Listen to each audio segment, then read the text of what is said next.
What is music with no muse? What is sadness with no you?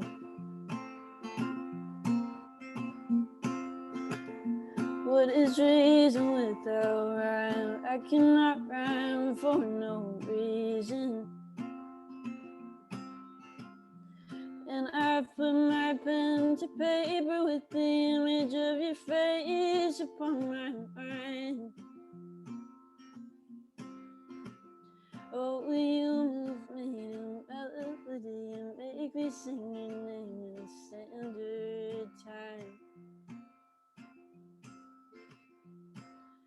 Can I be your Leigh, or something like Olivia, Sister Golden Hair and Daisy Jane?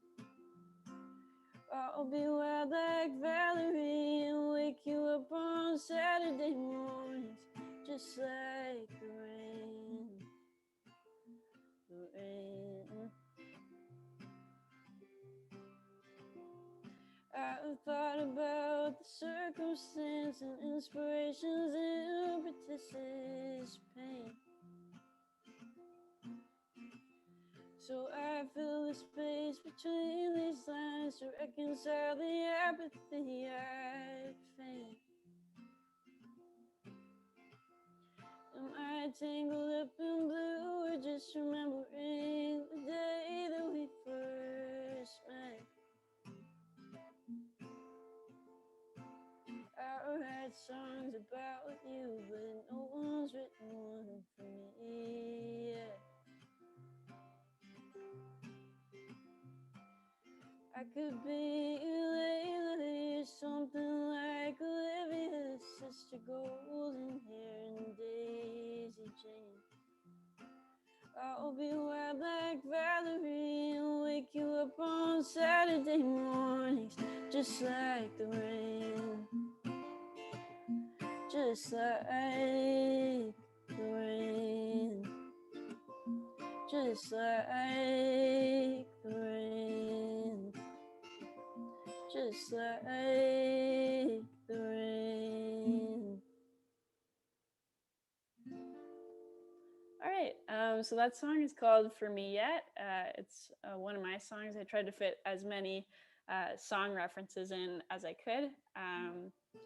So yeah, I'd just like to say thank you so much to Sarah and everyone at Planet Kingston and Quinte for organizing this event. It's a really important cause and a really special day, so I feel honored to be included.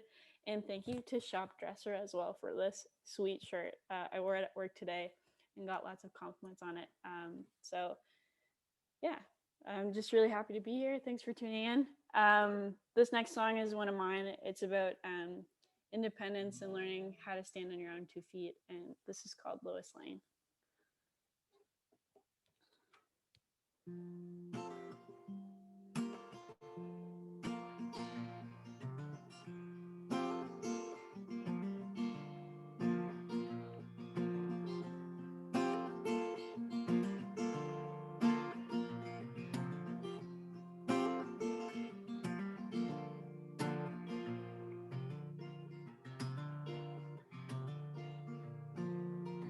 You're convinced it's us against the world. There's no telling you otherwise. 'Cause when it comes to what you feel, there's no change in your mind. And you got me up on this pedestal, like I'm part of your show. Never even had the chance to fall, so you never let me go. I'm not trying to change what you believe in. I'm just saying that looks are deceiving. 'Cause I'm no Lois Lane,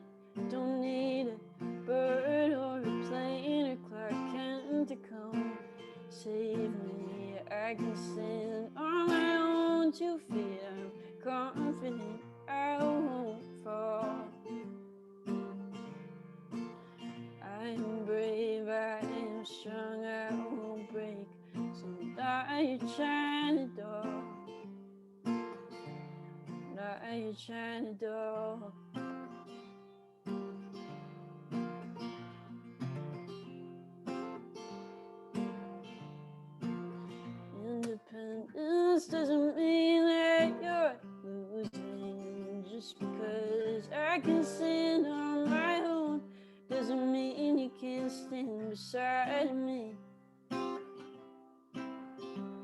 'Cause I don't know Lois Lane, don't need a bird or a plane or Clark Kent to come save me. I can stand on my own 2 feet. I'm confident I won't fall.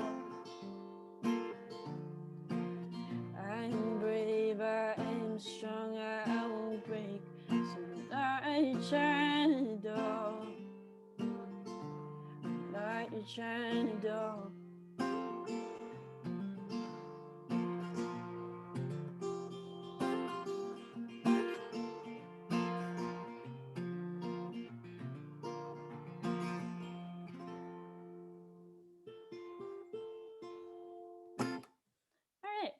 So that's called Lois Lane. I wrote it after watching Superman.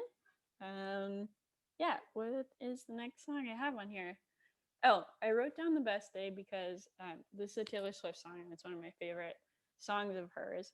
And she's very outspoken about misogyny in the music industry.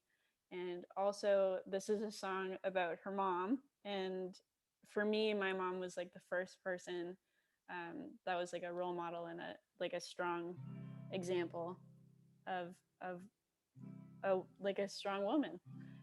So I thought this was fitting, and this is called The Best Day.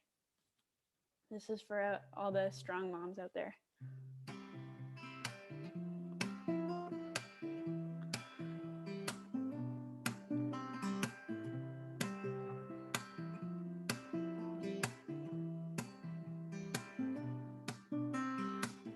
I'm 5 years old, it's getting cold. I've got my big coat on.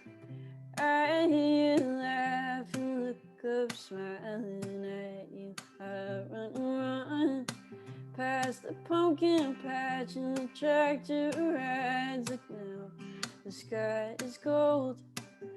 I hug your legs and fall asleep on the way home.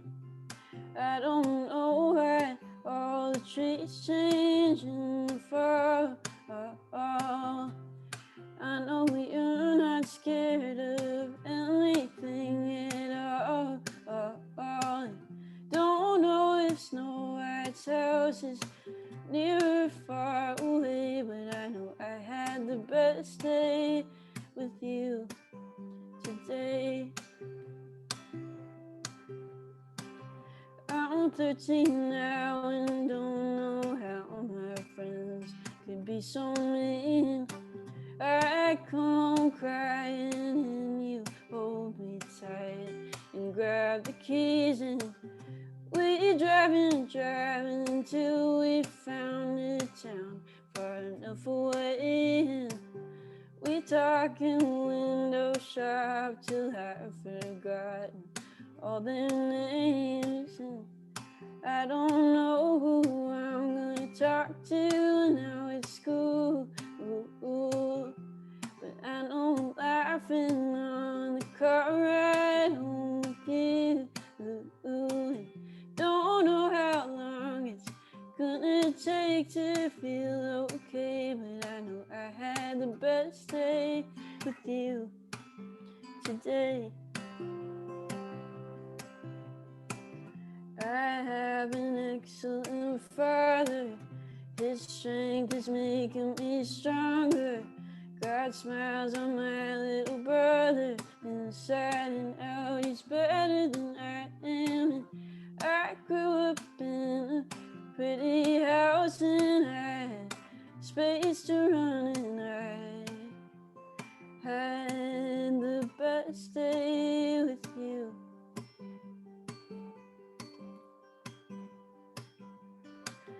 There is a video I found from back when I was 3.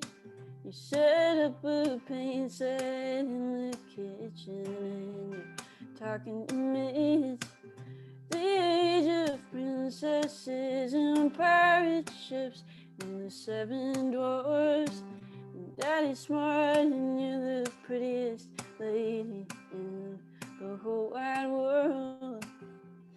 Now I know why all the trees change in the fall.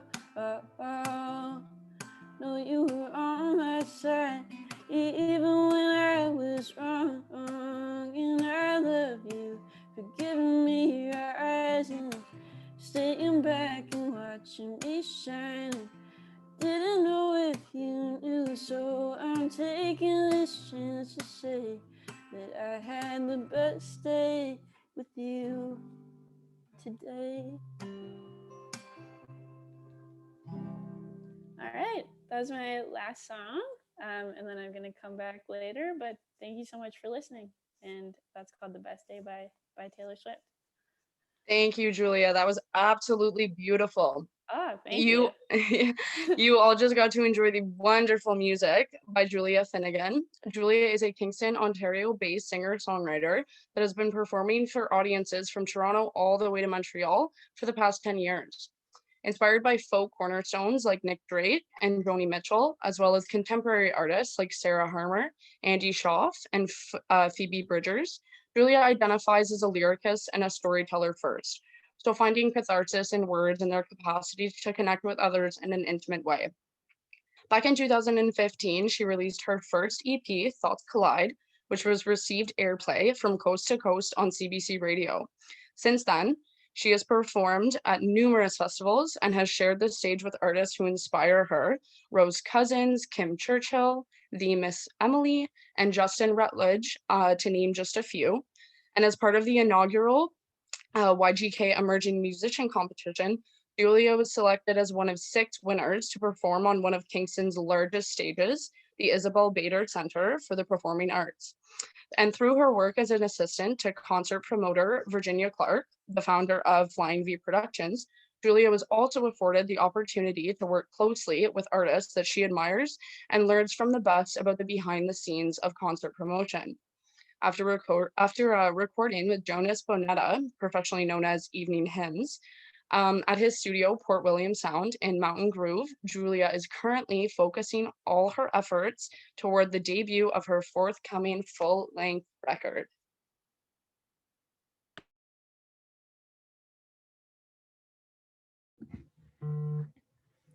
Awesome. Thank you, Talia. Thank you, Julia. Great music.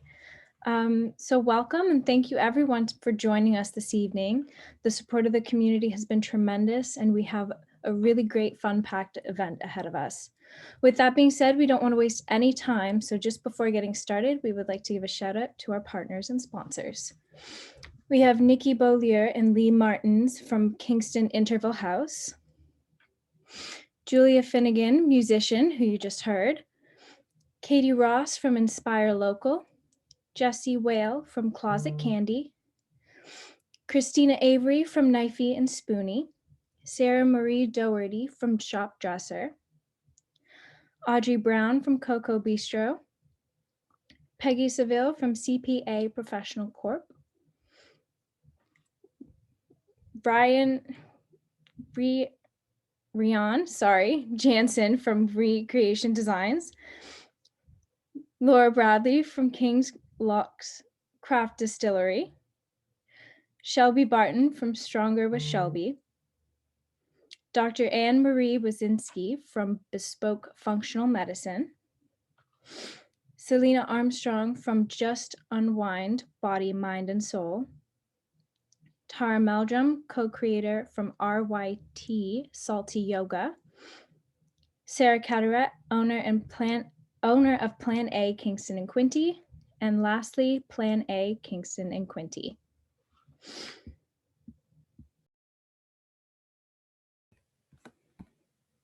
Thank you, Olivia, for the opening words. We have some incredible women joining us this evening. We would like to mention that we will be having an open question and answer session at the end of this evening's event. That being said, please feel free to enter any questions you have into the chat box throughout the event, and we will answer them at the end.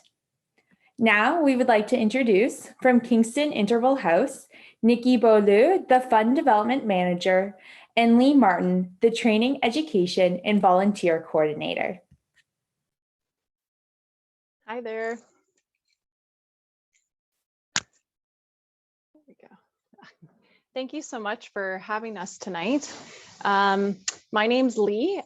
Nikki's my counterpart there. We're gonna just chat a little bit about what we do. And first of all, we just wanted to say thanks to Sarah and everybody at Plan A for choosing our agency to be the one that you're raising funds for this evening.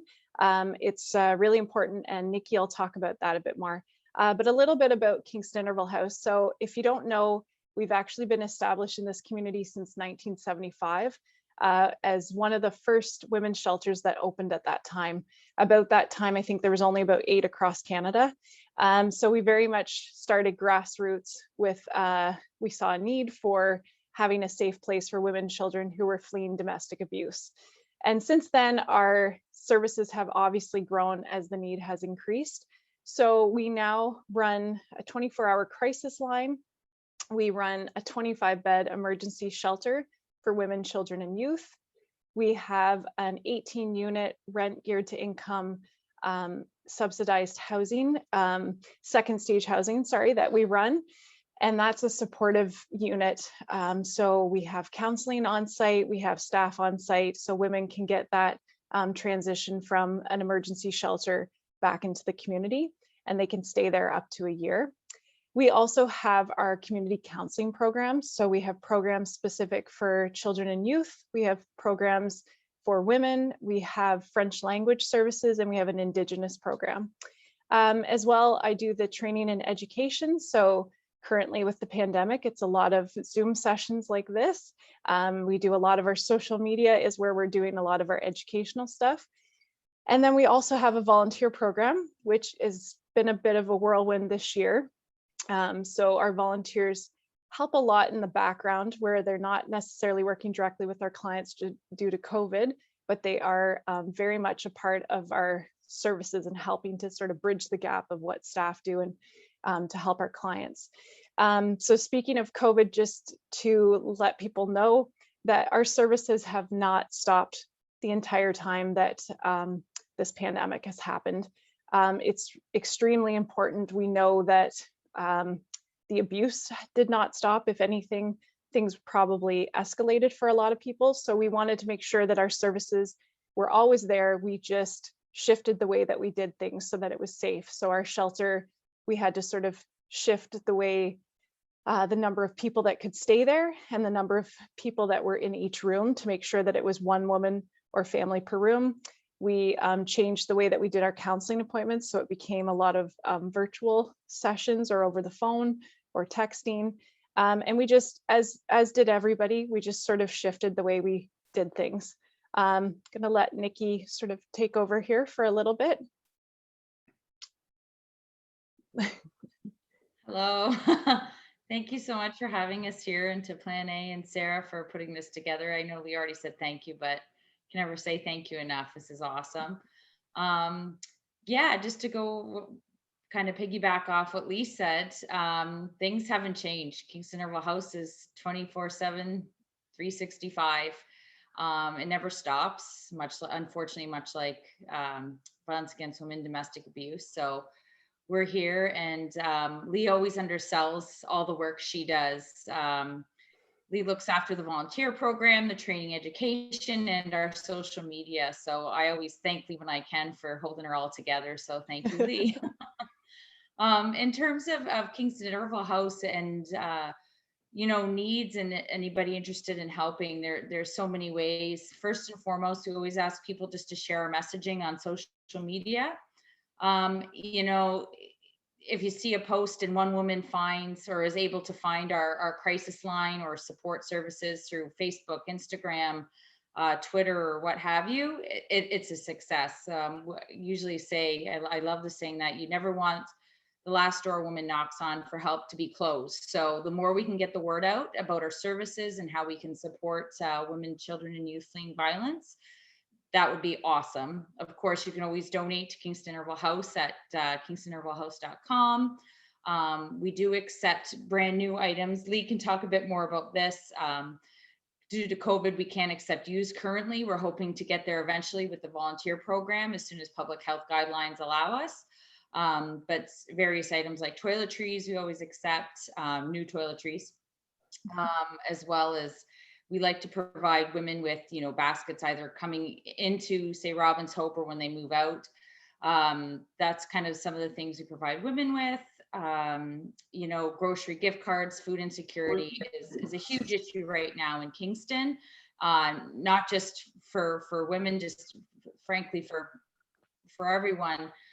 So we've been having a lot more increases in our community outreach, women reaching out for in need of gift cards and access to food. So we provide good food boxes for the women at Robin's Hope, and we're also lucky enough to have a lot of partners within the community that provide food at the shelter as well. So we're lucky that way, but we always try to reach as many people as possible there as well. So many ways to get involved. Of course, volunteering at the volunteer program when that gets up and running formally. Yeah, so always reach out. You have my contact, you have Leigh's contact, but yeah, it's Kingston River House is a wonderful organization. I know I'm biased because I work there, but I just help raise funds. Leigh and the staff there, it's a wonderful group of women working really hard to end violence against women in our community. And they truly do work hard, and all your support goes directly towards doing the great work that they do. So thank you everybody for being here and for listening to us, and for, yeah, just being awesome women and doing such great work in the community. And I just wanted to add to what Nikki said. I should have mentioned that you probably heard her say Robin's Hope. So our second stage housing is actually named Robin's Hope. And we named that after a woman who had stayed at our shelter and had been there for quite a long time. And then housing, because of the housing crisis at the time, she couldn't get into housing. So she chose to go back to her abusive partner. And unfortunately, she was murdered by him. So when we decided that there needed to be a place other than staying with an abuser or going to another unsafe place, there had to be a better option, because women couldn't stay in an emergency shelter forever. So when we decided to open up second stage housing, that was the name that we chose. And now with the new volunteer program, we've got a donation area where women can come and get what they need before they move out into the community. And we've actually named that Robin's Closet. So it's a nice little space where they can come and just sort of grab what they need. So there's lots of really great things going on. We're always open to suggestions in terms of the volunteer program, especially because we're having to be very coming up with interesting ways to have volunteers help us, because we can't have them necessarily working in the shelter like we normally would. So our contact information is there, and we'll be on at the end if you have any questions related to domestic violence or violence against women. So thank you so much. I forgot to mention, sorry, Leigh just reminded me too, that Robin's Hope as well is completely donor funded. So we do get funding from United Way as a partner. We're a partner agency, but that is completely donor funded. We get no government funding, and we were lucky enough to get funding from the Community Foundation of Kingston and area and Ecclesiastical Insurance to get this volunteer program up and running. So going forward, we're really hoping that this comes together and we can continue to provide that service to clients. Sorry. Thank you so much.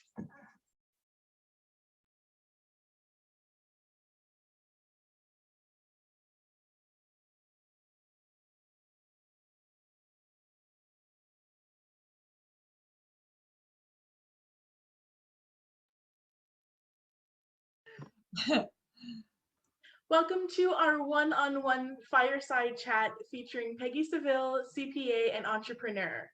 With over 25 years caring for small businesses, Peggy is a chartered professional accountant and advanced QuickBooks Pro advisor. She has completed her CPA, CGA designation in 2018 and is now providing a full range of services to her clients, including QuickBooks, desktop, and online support.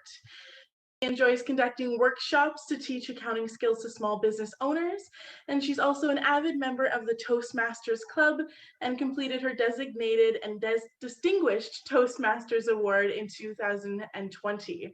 Now a resident member at Fractal Co-working Space, Peggy has a growing public practice and enjoys being a part of the supportive business community. Welcome, Peggy, and thank you so much for joining us today on and in our celebration of International Women's Day. That's great. Thank you, Sarah. Thanks for asking me to join in. This is wonderful. Yes, yes, it is such an important day to celebrate, whether we are in person or not. That's right. Yes. I So to wish we dive were a in, little, oh, go ahead. I wish we were in person. I know, I miss that, but there will come a time again soon. Exactly. So to dive a little bit in and you know a little bit before all of that kind of information that's in your bio. So it said that you'd received your CPA in 2018. What were you up to before that? What kind of led you to that point in your life? Well, I've been doing accounting work since 1993. And I started in 1992. I started working at Ernst & Young in Calgary, which is one of the big accounting firms. And I quickly realized that I was not cut out to be in a large accounting firm. It just didn't work for me. It didn't resonate with me. And I had always wanted to have my own business. So I started my own bookkeeping and training business way back when. And I started working with QuickBooks right from 1993. And in fact, I had clients that were still using the DOS version of QuickBooks. Yeah, I was gonna say that's like right upon the precipice of everything coming along, those cloud-based supports and online. Yes, I'm really dating myself here, but but I've seen a lot of changes over the years. So I've been doing a lot of the same work for all that time, but then I decided, it took me 6 years. I decided to finish my designation, and it was 6 years, evenings and weekends. It was really hard. Yeah, definitely. But I did achieve my goal, and it came through in 2018, and it was very exciting because I really thought when I started, I thought I don't know how I'm going to finish this. I didn't think it was even possible, but I just kept plugging Kept away working and away at it. right. Good. It makes it so much more worth it, right? To kind of get that achievement and that completion and say, okay, we're done with that. Let's move on to the next challenge. Exactly. Yes. Yeah. And in fact, I had posted on my LinkedIn page about 8 years ago. I posted on my LinkedIn page my goals, which were to get my accounting designation and become a distinguished Toastmaster. And I had no idea when I put them there that I would ever achieve them. But there's an interesting thing about publicly posting your goals. It kind of makes you accountable to them.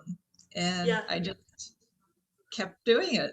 And Here I something am. to look back on, right? We're always in such a fast-paced world that you kind of forget sometimes even the goals that you set for yourself, or what we've achieved. We're always moving on to the next thing and not taking that chance to look back a little bit of really how far we've come ourselves in the journey. It's absolutely true. Yeah. Absolutely. Like And we when you don't, started doing QuickBooks Online and like I said, it was kind of the new phase of the world of going all online and different things like that. What made you decide to be educated in that, or kind of take on that side of things when it was so new and to everybody in the industry? right. Well, so for many years I used the desktop version. And then I knew the online version was out. And in fact, I'd signed up for it quite quickly after it had come out, but I didn't do that much with it. But then I had clients coming to me and they're saying, I'm using this cloud-based program and I'd like you to do my accounting. And I was basically forced to do it, but it was wonderful that it forced me to change. And now I'm fully versed in the cloud-based systems and really enjoy having the applications that work together and talk to each other. So that part Yeah. is exciting and fun. There's been a big transition in the accounting industry with cloud-based accounting. Yeah, definitely. Good. Well, you're staying on top of your game then. I Feel hope like it's so. never ending learning, right? That is true. Yes. And you mentioned you had left a larger firm, that wasn't the place for you. What kind of made you decide to go out on your own? What did you want to set up for yourself in goals that way of being an entrepreneur and the scary world of doing that alone without the backing? That's right. Yes, it is a scary world and it takes courage to be in business. And I just always wanted to have my own business. And I like working with other small businesses. because to me, I'm not working with big companies. It's not a faceless, inhuman company. I'm working with people, and it's for other people, their small businesses like mine, it's their lifeline, it's their lifestyle, it's a representation of them. And so I'm actually helping them live their lives, and I really enjoy that part of it. Yeah, and getting to know people, or they have that different passion of building it up from the beginning, right? It's kind of their baby, of their mind child. Exactly. Yes. And And would you it's a say that privilege to be part of it. yeah, that's great. And that you focused on that support and leadership side of it, and that partnership instead of so much as a third party, or you're only, doing one aspect of it, I think is important as well. Yes. Yes, it becomes a trusted relationship to the point where, I mean, I can't tell you how many clients I've got all their bank passwords. I know you're not supposed to, but I do. And it is really a tight, really trusted relationship with your clients. And I've had some clients, I've had one client for 25 years. I've had other clients for 10 years. It's you just build a relationship. Yeah. And you get to kind of be on their journey as well of growth in their business, and watching them succeed must be, a really powerful thing to be a part of. It is. It is. And as a part-time support person for a company, sometimes they grow beyond me. For example, I've just this year handed over my part-time controller position to somebody that's going to be working more closely with them because they've grown so much. So sometimes they outgrow me. Yeah. I don't outgrow them, they outgrow me. But that's okay. It's good. It's all good. Yeah, good. And would you say that you service a large number of female clients? What does your ratio kind of look like? That's a good question. I was trying to think about how many, and I honestly think it's about half. Okay. Probably about half of my clients are Wow. female clients. Yeah. And would you say that you've noticed anything specific among those female clients versus male clients, or certain challenges when it comes to finance, or even the businesses that they own, the industries that they're in? Well, that's interesting. I know that they like having other female professionals support them. Like they like having a female accountant and a female lawyer and just a support team of other females. And Yeah. I think that's really important that we support each other to help each other, because it's not easy to be in business, and it's not easy to be a woman in business, especially I don't have children, but for women that have children and they're managing a business and staff and all the things that a business requires, so many different hats. Yeah. I don't really even know how they do it, because I have a hard enough time just looking after myself. Yeah. I hear you. I think I'm on the same page as that as well. Especially now more than ever, COVID has taken out so many different support legs for especially women in business, and being cut off from either family or childcare, and all these different things that we realize are so important to keep our civilization running. But it's really nice to hear, and I think it is true that women in business really tried to do business with other women in business, and kind of foster that women's support network, or the saying of always empowered women empower women. And I think that is more true than ever than it has been in the past. Absolutely. And we need to support each other. I think for women, sometimes we come from this competition model where we're in competition with each other, and to be able to set that aside and just focus on being supportive, being kind, being gentle, being tolerant of each other, and helping each other succeed. And I think for me, that really works. And I know I found it here at Fractal Workspace, where I work as I'm filling a role as part-time CFO. And most of the management team is female, and it's wonderful to work with other females. And I think we approach things a little differently. We can be sometimes vulnerable. We can have bad days, and we get it. This afternoon, I did my nails here in my office, and the lady across the hall is laughing at me, and it's just like, I don't know. Yeah, it's you gotta just take that something self-care break, right? Exactly. No explanation needed. That's We good. get it. That's what I'm trying to say. And then, you know, you also mentioned that you conduct workshops and support that way as well, in terms of educating business owners and how they can further support themselves, or even to make your job a little bit easier, or save some dollars that way that maybe they're investing back into their business. Why do you feel that that's an important part to include in the services that you provide, when it's not something that you would need to do necessarily, actually taking away from yourself? So why do you feel that's something that's important to you? Right. I really strongly feel that it's important to give back. I know when I was in my 20s, I tried to start a business with an ex of mine, and we had some free counseling from the BDC, and the lady came over to my house, and she was trying to teach me how to keep a paper set of ledgers. It was paper back then. It was a long time ago. And and I remember not understanding it. And I really, really wanted to understand it because I wanted to have my own business. And so I feel really strongly that business people need those skills. They need to understand their own books, even if they don't do them themselves, but to understand what's involved. And I really think, especially, it's empowering for the solopreneurs who really don't have money to spend on having somebody do their books for them, but to be able to do it themselves with a little bit of confidence that, okay, I'm headed in the right direction, and this is what I'm supposed to do, and there's technology out there that will help me.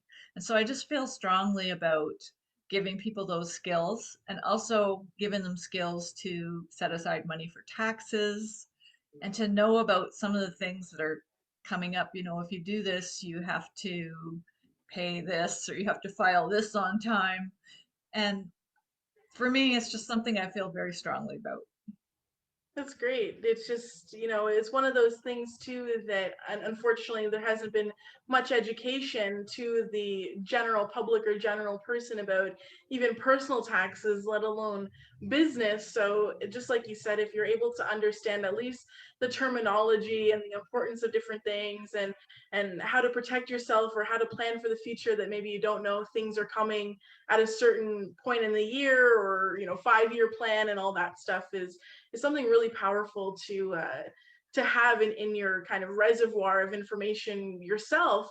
But then when you're looking for an expert or a outside service, then you have a little bit more background as well of what you need. And when they're talking to you, you know, you're understanding some of that terminology, which again, it puts you in that point of leveraging that information and that knowledge. So I think that's great. That's right. Yeah. And this year's theme for International Women's Day is choosing to challenge. So what's something that you feel that you do, either have done in the past or do on a regular basis, that kind of challenges the status quo? Challenges the status quo. Wow. It's a loaded question. Well, as a small business owner, I'm an accountant with a growing practice. I'm facing challenges every day. I'm really thinking of a lot about my business today, about changing from a business based on a value model, which is, I want to give all my clients good value, but my focus has been on giving them the best value for their money. Whereas I want to focus, kind of fine tune that a little bit, and focus in on an impact model. So how best can I impact my clients' lives? How can I add to value to their lives? And how can I help them feel like they're really well taken care of, and just that sense of relief when somebody's, okay, I've got this, you don't have to do it, I'll look after it. And so I'm starting to think about how to change my business model from a more traditional business model. And that takes courage too, because it might mean that some clients won't want to go there with me. And I find that I'm stretched very, very thin, and I'm not giving my clients like I just really want my clients to know that I really care about them. And I don't feel sometimes, because I'm so stretched, that I'm always doing that. So that's a challenge that I'm facing right now in my face. Yeah. Which it's, when you have a growing business, it's at what point are you able to grow, and how many hours do you have in the day, and what does your current workload look like? And it's great to grow and you feel great about that your business is being successful, but just like you said, are you returning the value that you want, or is the brand or vision, mission of what you're doing, or the company you have, the service you're providing, is it where you want to be? And so I think that it's really great to kind of maybe even slow down a bit, or even in the world of that mass production, to be able to really get to know someone and become invested in their business and that one-on-one relationship and growth, because it's all about networking in business, and you never know who knows somebody who knows somebody, and because you have that great relationship, what it could possibly grow into in the future. Right. And I think as women, we always try to take on too much. We're conditioned to that. Yeah. And it's hard to say no. And I find myself taking it all on and not saying no, or not saying, okay, this is what I'm going to focus on, because this is what's manageable for me, and this is what I can do well, rather than just take it from whatever direction it comes, and not really think closely about the quality of time that I'm spending. And I think it might be a something that women in general, like, generalizations are never true, but I think in general, I think women can have a harder time saying no. Yeah. You're like, oh, I have that extra 10 minutes. I know I'm one of those women for sure. Right. And so for our last question today, kind of a wrap up, if you could give one piece of advice to a fellow woman in business, what would you say? What would be the piece of advice? Oh. Well, as I've alluded, I keep repeating that it takes courage to be in business. I would say keep at it. Keep surrounding yourself with people who support who you are as a person, and stay away from people who don't support you. I think sometimes as women, we have to earn respect a little more than men do. I have noticed that men sometimes get this sort of instant respect status that women have to work for a little harder, and that's not always the case, but I have at times noticed that. And just keep plugging away, keep working at it. Don't let those things dash your dreams and goals. Find another way, and it will all work out. And surround yourselves with the best people. That's great. Well, thank you so much, Peggy, for your time today. It was so great to chat with you, get to know you a little bit better, and just some things that I'm sure that other women in business, and even some gentlemen out there, that could benefit from some information or different points of view. So thank you for joining us on Choose to Challenge International Women's Day virtual event. Thanks so much, Sarah.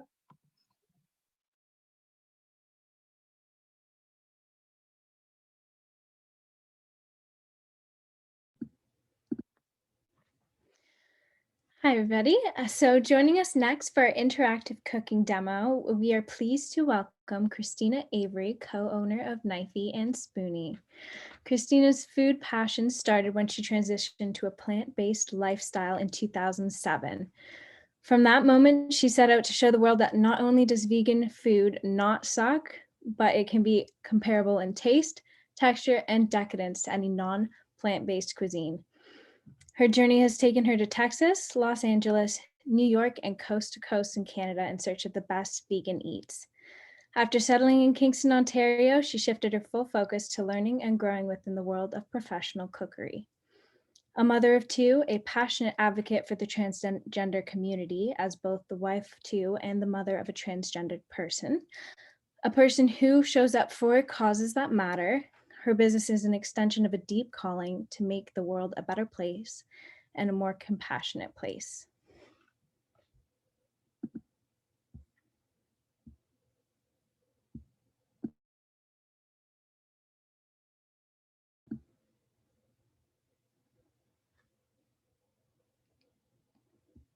Christina?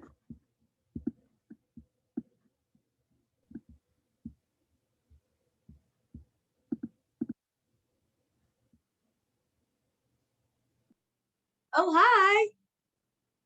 It's me. You let me talk. Sweet. Thank you so much for the wonderful introduction. I'm Christina. I'm one half of Knifey Spooney. I run it with my wonderful husband, Radford. So you heard a little bit about what got us here, and I'm so thrilled to be able to share this passion with you. I love that I've been asked to host this demo on International Cooking Day, as the theme was a challenge. I feel like everything I say challenges the status quo. So hopefully I don't make you too upset. So we started 4 years ago as a way to build a life for our family. We had both been cooking professionally and knew we needed to start on our own. We also hope to make the community a more welcoming place for people that had wanted to eat plant-based food. We're both avid foodies, and we really couldn't find anything that was up to our standards. So we set out to create healthier foods that were better for your body and better for the planet. We started with the intention of creating more plant-based options in the community and inspiring others to bring more plant-based options into their kitchens and into professional kitchens. So we hope that it translates into restaurants and restaurant options in Kingston. As the demand has grown and research continues to come in strong for both the health and environmental benefits of eating lower on the food chain, so has our little business that could. So today we offer tons of local options for people that are looking to get more plant-based options. We've had the pleasure of teaching local kitchens like Aquaterra and some of Clark Day's staff about vegan cooking in their kitchens. We do holiday meals and run out of the Memorial Center Farmers Market. We also sell ready-made meals and do pop-ups and have a bakery every Saturday at Daughter's General Store, which is right in the Skeleton Park area on 63 John Street. So check it out if you're hungry.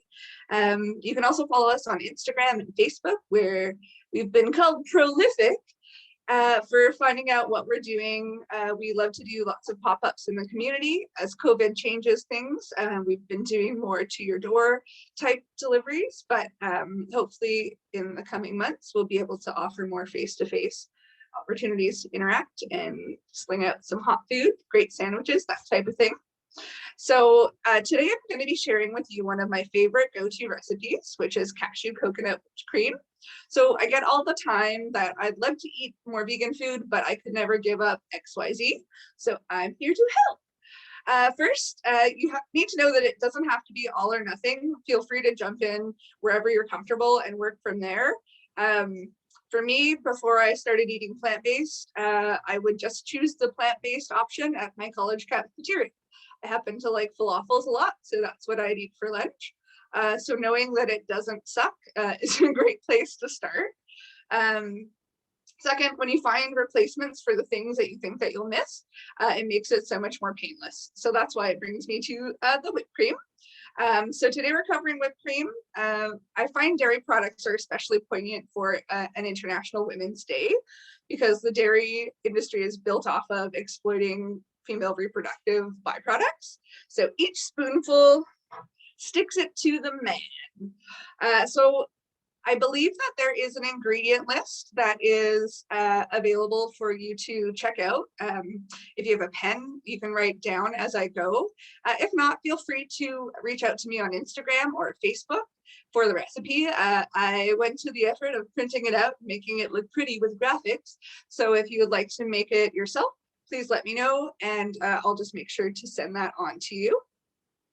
So the first thing is we're going to add cashews. Now, cashews are kind of getting a bad rap for exploiting women's labor in third world countries. So that's not awesome either. If you can, if it's affordable to you, please seek out fair trade or ethically sourced cashews. They're going to be a better bet for knowing that the work conditions were better for the workers. Now, cashews are a really, really great cream substitute. So I use them for all sorts of things like sour cream and in this case, whipped cream. So for this recipe, we're going to use half a cup. Now I have the best blender in the world. It's called the Vitamix. And no, I am not a Vitamix representative. Just if my house was on fire, I would probably run in for this after I got my kids and my pets out. It is so good for really blending things up to a really creamy consistency. So just add it to your blender. If you don't have a high-powered blender, you're not going to get the same consistency. So I want you to remember ABC, which is always be soaking. Sorry, ABS, always be soaking. And so that means that you'll have always some cashews ready to go. So ideally, you're going to soak your cashews for either 4 hours or overnight. That's going to make it really creamy. If you're just putting it in like a conventional regular blender, that's going to do what you need it to do. So that's going to provide a creamy base. Also, there's starches in cashews. So with this, once it gets cold and settles down, it's going to really thicken up the product. So the next thing you're going to add is coconut milk. Now, don't use the light one for this because the part of it that is going to be wonderful is the fat. So there's a few different kinds of coconut milk that you can buy. I like this one. I feel like it has this. Another good brand is called Audrey. In Thai, that means delicious. And they're both really great. If you want to just use the coconut cream, you can stick them in the fridge first. I don't know if you can see this, but it's really firm on top. And when you scoop it, it's like that. So you can use, ideally, you're just going to use the coconut cream. That's going to firm it up a lot faster. But if you're pressed for time or just you have a brand that doesn't have a thick layer of coconut cream, it's not a big deal. You can just stick the whole can in there, just fine. It's just going to be a teeny bit more liquidy. So if you're looking for like a really, really thick consistency, make sure to not use the coconut water at the bottom, but otherwise you're fine. The next thing you're going to use to make sure it gets nice and thick and firm is coconut oil. So coconut oil, if you do not like coconut flavor, you can get a refined coconut oil. It tends to be more expensive, but the refining process takes out that like coconutty taste. You can always tell how cold it is by how hard your coconut oil is. If it's liquid, it's summertime. So my blender is really high powered, so I don't need to melt it. But if you have just like a conventional blender, I might just stick it in the oven and heat it just a little bit so that it's more liquidy for when you blend it up. If your coconut milk is just coming out of the fridge, when the coconut milk and the coconut oil go together, one's hot, one's cold, it's going to kind of get gloopy. So you might have to blend it for a while to keep it going nice and smooth. So the last ingredient for this is going to be maple syrup. The best part about living in Kingston is maple syrup, and our sugar can be a local ingredient. So where you can, I would always recommend buying a local maple syrup. Essentially, the closer you can get to home for purchasing your products, the better they're going to be for the environment. So for maple syrup, it really depends on how sweet you want it. I like things really sweet, so I'm going to add a half a cup of this, but you can use a quarter cup. It's going to do the trick.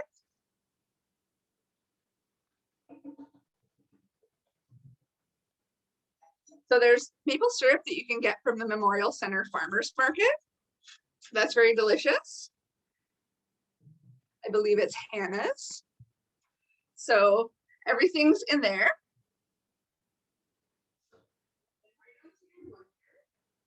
Now mine has this cute little sticker that says "Smash the Patriarchy." I'm not going to say that you have to have a "Smash the Patriarchy" sticker on your blender, but I will tell you that it will make it taste better. So consider it. So I'm going to mute you just for a second because the sound of my high-powered blender going isn't actually that fun. So maybe it, amuse yourself.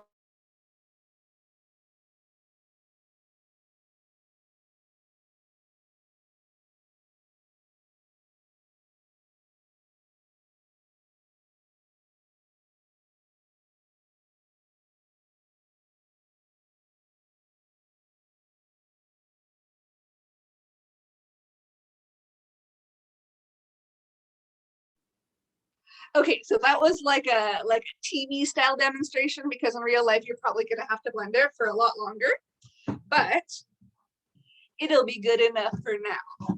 Now, if you want to eat it right away, I'm gonna show you what your texture's like. It's like that. So I would say it's more of like a creme anglaise at this point. You might want to add a little bit of vanilla. You can add vanilla or a vanilla bean, and it'll be real delicious. I like to have it over like I make an almond brownie that's really nice. So an almond brownie and a drizzle of the cream and some berries. It's fantastic. So once you put it in the fridge, once you leave it overnight, it becomes quite thick. So if you can see like that, like how they do with the blizzard. So you can make all sorts, I think they call it like a quenelle, when you do it with the two little spoons like this, and it makes a little shape. So it's very much able to do that. It's really good. You can put it in a trifle. You can do all sorts of things. So that's it. It's a super easy recipe for whipped cream. It's a great place to start if you're looking for a substitute for the places that you usually have dairy.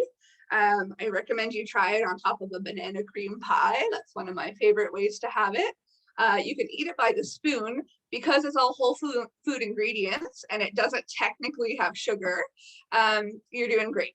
So that's all I've got. I hope you love it. And I want to thank everybody for participating in such a great cause. Kingston Interval House especially. You're doing such great work and we love having you in our community. So thank you a million. Thank you for everybody that's taking even small steps to change your diet to be better for the environment and your body and the community. And shopping local is so important. Our strong food communities are what keeps us resilient in times of pandemics. So I want to thank you for helping support local, thanking people that have helped us keep our business running through a pandemic. From the bottom of my heart, thank you to each and every one of you. Happy Women's Day. Thanks for all the work you do, both seen and unseen. Thank you, Christina. That was an amazing demo. That looks way too good, and I will definitely be trying out that recipe sometime. So thank you so much. Joining us next for our interactive cocktail demo, we are pleased to welcome Laura Bradley from King's Lock Craft Distillery. So Laura was born and raised in the GTA, and by the time she was 18, Laura had traveled the globe and lived in 2 foreign countries, including Saudi Arabia and Switzerland, while her parents worked abroad. So Laura graduated in 1989 from Queen's University with an electrical engineering degree and entered the telecom industry.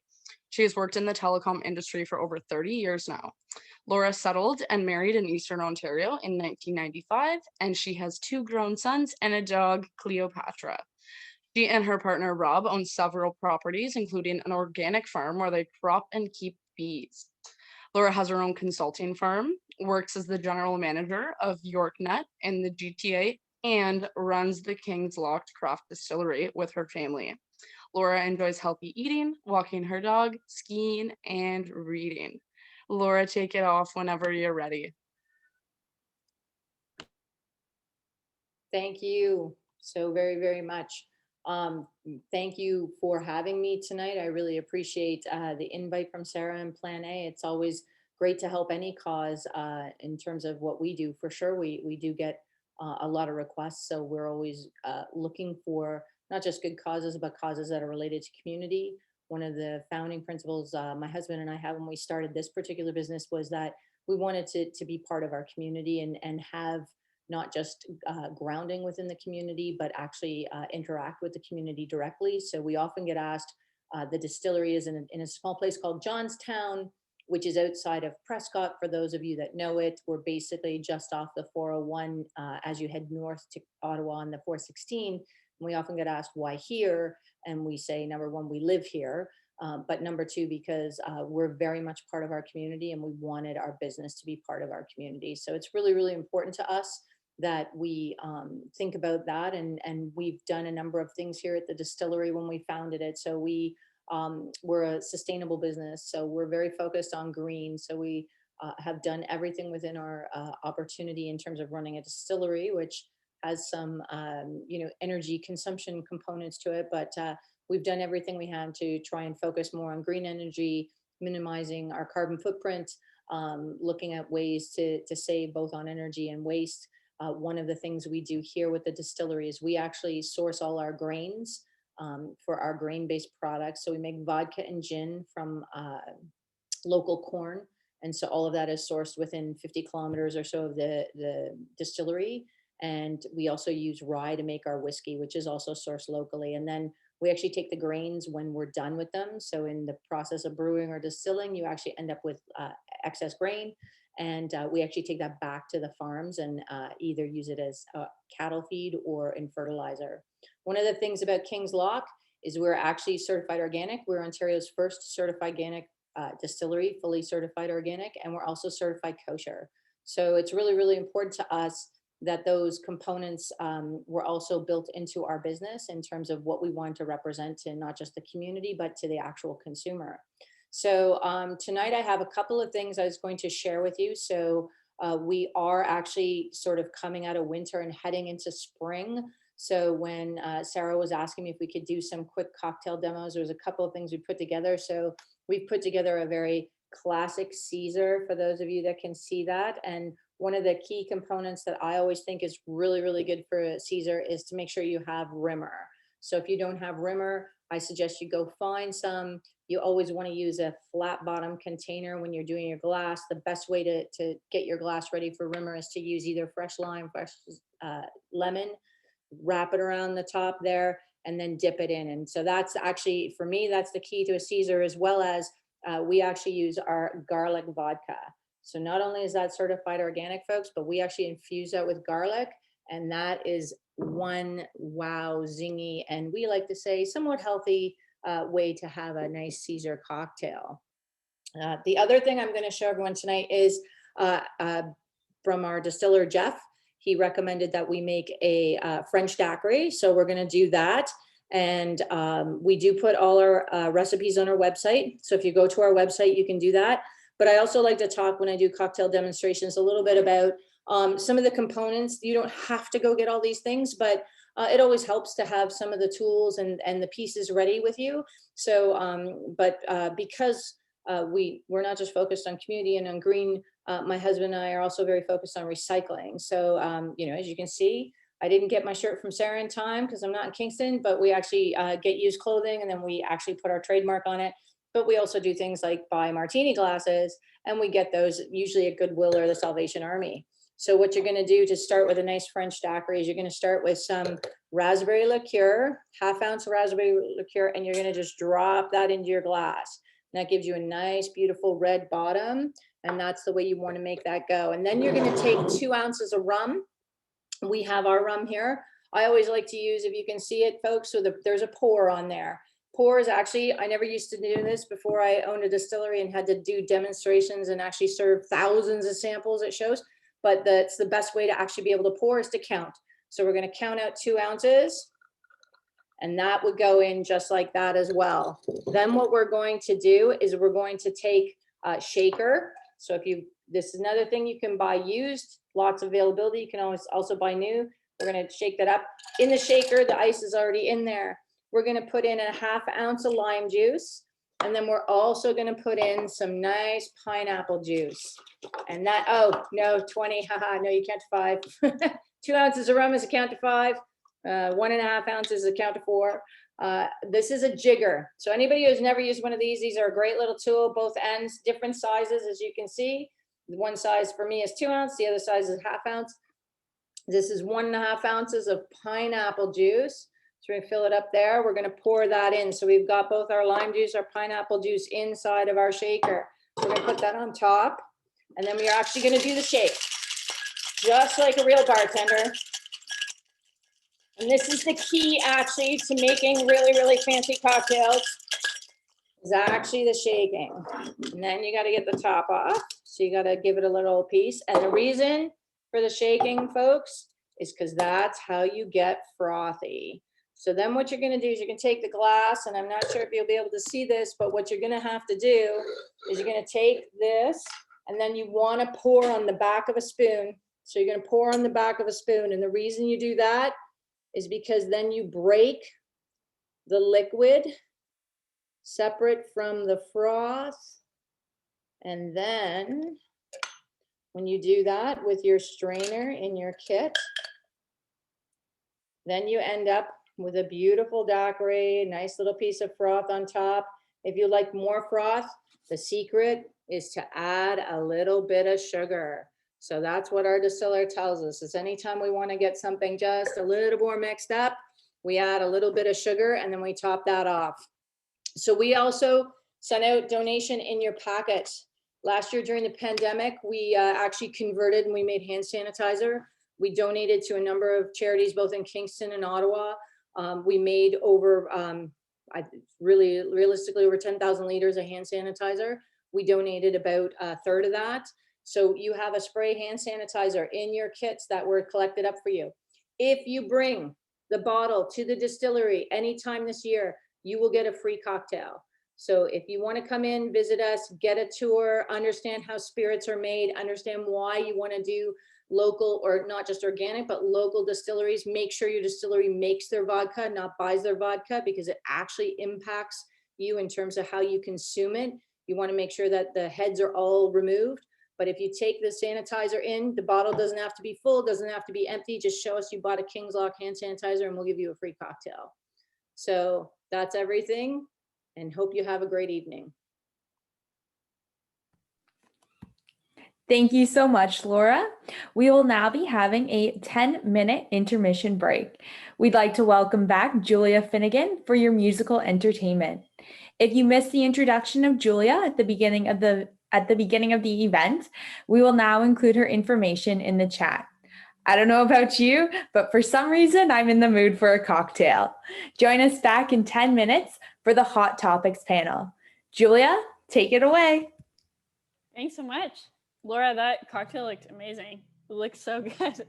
I'd like to say thank you again to Sarah and everyone at Plan A Kingston and Quinte for planning this event and including me. I feel very honored to be here. And yeah, it's for a really important cause. And I love this shirt also. So thank you so much to Shop Dresser for this. I love it and I'll wear it a lot. So this next one is one of mine. This is called Kind of Love, and I wrote it after listening to a lot of Amy Winehouse. So I was feeling empowered, and I thought it was fitting to play today.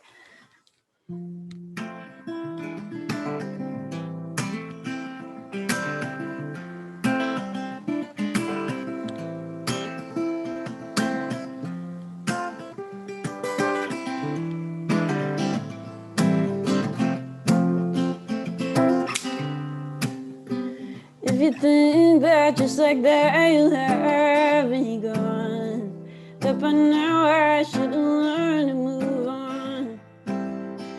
Well, my mind knows what is right, but my heart is far too strong. I wish it had me all wrong.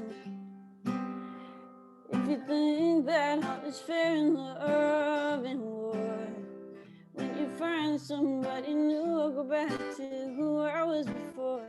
then I'll take this as another closed door. I refuse to accept your broken metaphors. You won't get that kind of love from me. Don't know who you expect me to be. Lose on right emotion, drain on right devotion, leave me feeling empty. That's just not who I am. What is it you don't understand? Apathy can rise above the rain and king, which is love. Why can't you just let me be free? 'Cause you won't get that kind of love from me. You won't get that kind of love from me.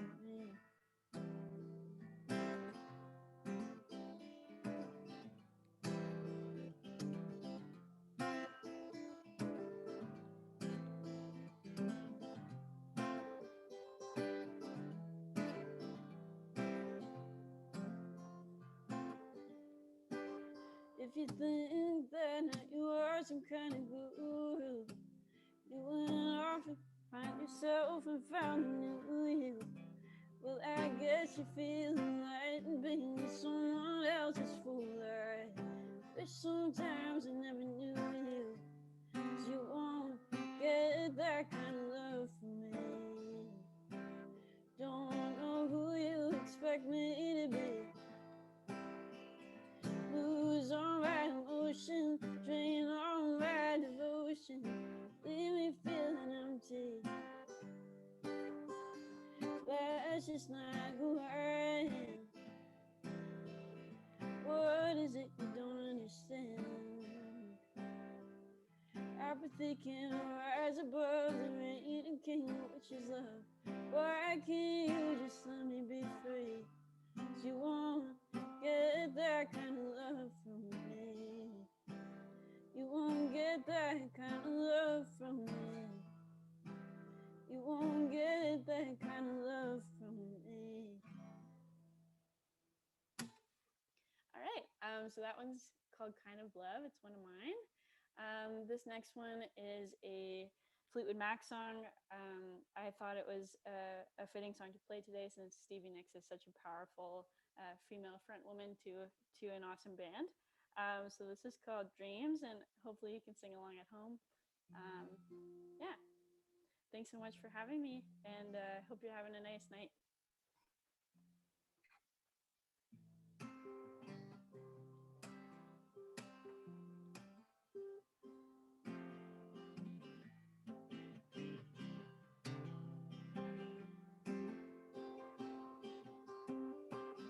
Well, here you go again, you say you want your freedom. Well, who am I to keep you down? It's only right that you should play the way you feel it. Listen carefully to the sound of your loneliness, like a heartbeat drives you mad. In the stillness of remembering what you had. What you lost, what you had, what you lost. Thunder only happens when it's raining. Players only like you when they're playing. I say when they will come and they will go. When the rain washes you clean, you'll know. You will know.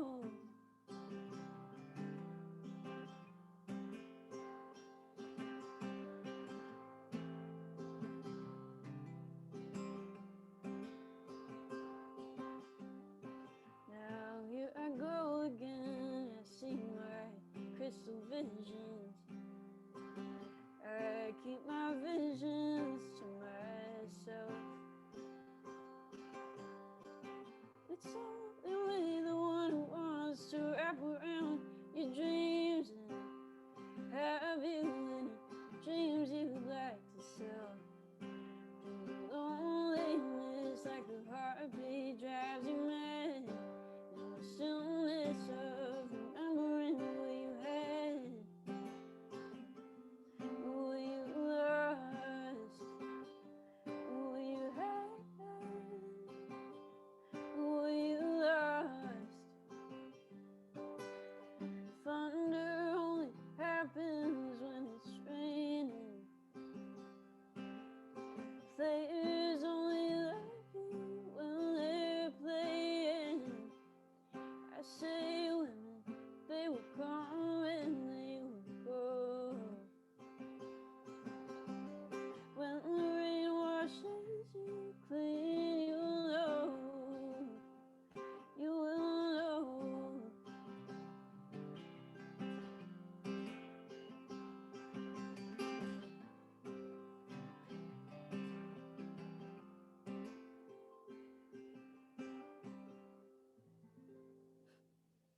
All right, guys, thank you so much for listening, and thank you so much for including me in this event. It's been really amazing to listen to.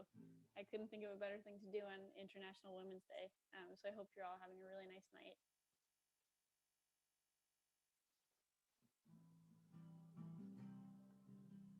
I don't know if I have. All right.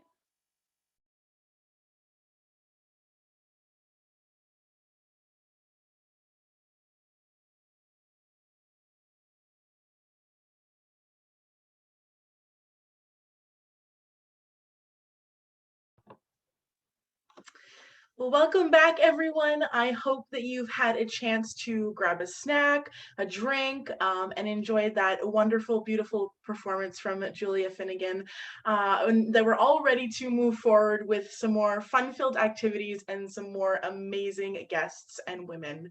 So I'd like to welcome to our Hot Topics panel, Jess Whale from ClosettCandyy, Dr. Anna-Maire Wysynski from Bespoke Functional Medicine, and Shelby Barton from Stronger with Shelby.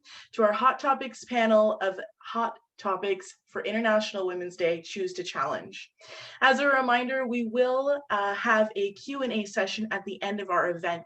So if you have any questions throughout our conversations, please feel free to enter them either into the chat box or into the Q&A chat option as well. We'll attempt to answer as many questions as we can during our open floor Q&A session at the end of today's event. So hello and welcome, Jess, Dr. Anna-Maire, and Shelby. Hi, thanks for having me. Pleasure to be here. Thank you, Julia, for the entertainment. Love that last song and your original, of course. Yes, absolutely. I think music makes anything better, right? Yes. Good. Do we have Dr. Anna-Maire Wysynski with us? And Shelby, are you able to join us on your video?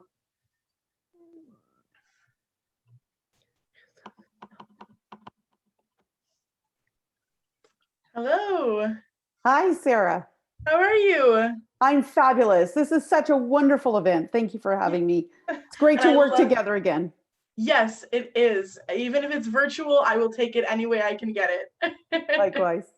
And I'm loving our shirts. These shirts were created specifically for International Women's Day event here from Shop Dressers. So definitely reach out to them if you see anything that you love, love, love. I know I got one of everything. So your shirt is definitely not understated. Yeah.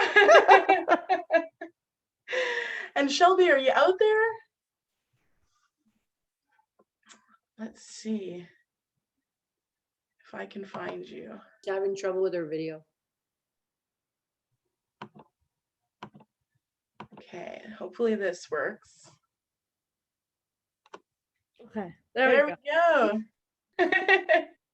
Technology, right? You got to have at least one technical glitch or it's not a real virtual event. Great. Well, thank you so much for your time this evening, for joining us in celebration of International Women's Day. I think we all agree how important it is to take some time out to really recognize the people in our community, the things that have happened over the last year. I don't think any of us planned for a global pandemic, My last outing, my last networking event was actually International Women's Day of 2020. So to come full circle is something to definitely be kind of eye-opening of how long it's been. It's felt like a lifetime. So I've been very much looking forward to having this chat with you, businesswomen from all different walks of life, age, industries, histories, pasts, everything, from old friendships, new friendships, and so much more. So for this session, you may have noticed we didn't do a formal or extended introduction of our speakers with your biographies, and this was definitely not an oversight. These are all incredible women that I absolutely encourage you to reach out to on their social media pages, websites, emails. You can find their full information on our event page, but we have limited time and I just want to dive right in. I want to know what you're up to, what you're doing, and how you're challenging the status quo. So let's get right into it. We are going to start in the order of Jess, Shelby, and Dr. Wiz. And so this year's theme is Choose to Challenge. And what does that mean to you as a woman, as a person as a woman, and as a business owner as a woman? So I think it just means standing up for what you believe in, because a lot of the time we're taught to, be quiet and stay small and not shake things up too much. So for me, choosing to challenge, it means to stand up to the status quo, fight for what you believe in, use your voice for greater good. Shelby, what do you think? I think choose to challenge is really a lot about stepping outside of your comfort zone in whatever you want to do, because the best things in life do exist outside of the comfort zone. And a similar answer is just never playing small just because you're a woman, playing big and empowering other people around you to do it. Great. And Dr. Wiz, thoughts? Too many thoughts. I want to piggyback on what the other women here have said. Stepping into our power does not necessarily mean to be forceful. Standing in our power is really important. Challenging the status quo also is involved with our own thoughts and conquering those negative self-doubts, the negative things that go on in our head. And for me, I want to encourage all the women who are here and all the women around the world, really for International Women's Day, to conquer the ideas around what it means to be a woman, especially in menopause, because we think that at the end of our reproductive years, we're boiling fowls. We just belong in the soup pot, and we really do come into our own in menopause. And for me as a menopause practitioner, I really want to support women through all stages of the reproductive life. It's incredible. That's great.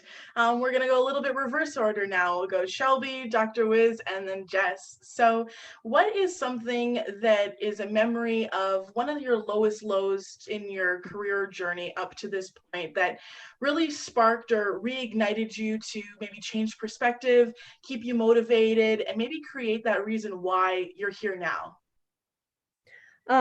So my biggest thing for this question to send out to all the women out there is that these lowest lows are going to happen to everyone, whether you're a woman or not. Just it's a human thing to happen.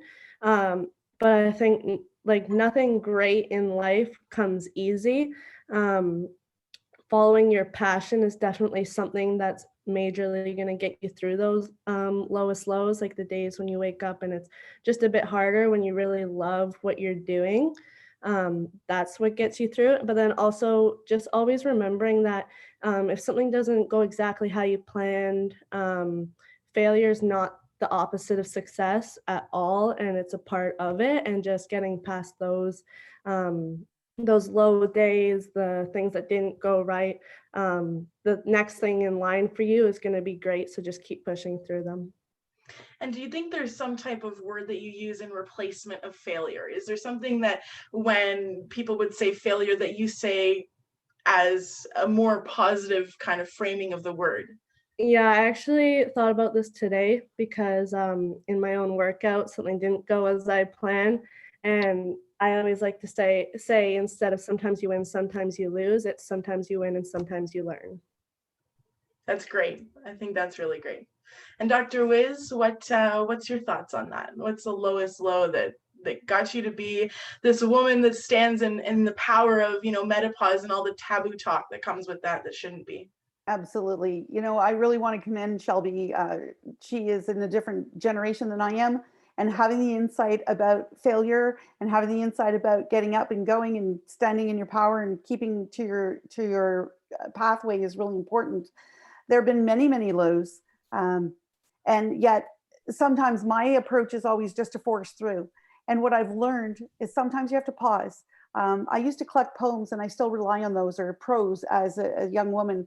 There's one that comes to mind. In order to go to the next rung on the ladder, one must temporarily rest one's foot. And so sometimes those failures, or sometimes those learning opportunities, are a time for us to stop and reflect. And one thing I've really learned is that the universe unfolds as it should. And when we manifest, and we manifest well, and we stand in our presence, in our power, and we try to create those intentions for the world and what we're trying to achieve for others, it all comes together, and blessings and abundance come with gratitude, humility, and purpose. Great. And Jess, how do you follow all of that up? I love that you just talked about sort of quotes or manifesting and all that stuff, because I have low lows often, and they're not often because of situations. They come from my own head, because I'm my own worst critic, and I rely heavily on I'm looking at my quotes and my reminders that are on my bookshelf right now. And then I actually have a book of well, not really a book, but I have certain things that I do when I hit those lows to help bring me out of them. And that is, I read the reviews that my clients have sent me, because they're the reason that I do what I do. And when, someone tells me that I changed their life or their perspective, or, they now don't spend so much money shopping on things they don't wear anymore, that it has made such an impact for their finances, that it reminds me why I'm here, why I'm doing what I'm doing. And it reminds me to stay on my path, because there is enough success to go around for everybody in every industry. Even if there are 10 stylists in Kingston, we're all going to kill it, right? If there are a bunch of fitness instructors here in Kingston, which there are, every market is saturated because people are following their dreams, and we should be kind of happy about that, right? So I rely heavily on quotes and reminders, and then just my own community. And I will often tell people that I'm having a low day, or that I'm vulnerable, and that I need some, pep talks. And I ask for them. And then that sort of beefs me back up again. And the one thing that I always sort of say is, what's meant to you will always find you. Trust the timing of your life. Definitely. Yeah. And there's so many good things that, each of you had said individually, but I think it's just kind of that mindset of an entrepreneur, definitely takes a different type of person, or a specific mindset. It's those mantras, it's those quotes, it's those sayings, it's, just recognizing where you stand in the bigger scheme of things, and where you want to go, and identifying so many things that get you there, right? So I think we're all on the same page about that, and putting out the good juju, as I always say, and asking for what you want, right? I think that's one of the biggest things, Jess, that you touched on, that how do you expect someone to know what you need, or how they can support you, or how you can get there when you're not able to communicate that with yourself, but also to ask for help? And I think sometimes maybe as women in business that we've been conditioned, per se, that maybe it's bad to ask for help, or that you need to earn your place, or you need to work double hard to get to a certain place that maybe a man could be, or maybe someone that's 10 years older than you. You're not comparing these apples to apples. But you don't need to compare, I think, is the main story. That, like you said, there's a space for everybody. We're all so unique. Even if the industry you're in is the same, you're unique, you're you, and you're going to put your own spin on that, for sure. So I think from that, what do you feel that women empowerment has made, or can make a difference in the industry that you work in? So let's go with Dr. Wiz first. I think for me and what I do, there's a very, very unique opportunity. Over and over and over again, I understand that women from the time that they are in puberty until the time that they're in menopause and beyond, they really don't understand their bodies. They're really sold a bill of goods. And even as practitioners, you know, the theme of choose to challenge, much of what we're taught in medical school is misrepresented to some degree. And there's a lot of myth around what we do in terms of treatment, how we understand these stages of reproductive life for women. And I'm grateful for the opportunity and the insight to want to leave a legacy. I never saw myself as a childless woman, but I am a childless woman. Despite wanting children, we weren't able to have them. And so the bottom line for me is, how do I leave something for the world? And I thought, what an incredible opportunity to teach women about their reproductive life, to be able to empower them to take control and step into their power at times when we really have these negative connotations around the stage of the lifestyle, and to leave this not just for a woman, but for all women worldwide. I always say that 51% of our population right now currently is women. And if we live long enough, 100% of us will have a condition called menopause. And what a wonderful way to influence the lives of women, to make them better, to break down the stereotypes, and to be able to work with women one-on-one, but also one-to-many. And what a privilege that's been for me. Great. And do you find that has, you know, changed your journey, you know, from starting it, first of all, the courage to go in that direction, you know, just from within yourself and your education and history and what led you there. But do you feel that you're constantly reinvigorated or inspired by each person that you touch to kind of carry on with that as well?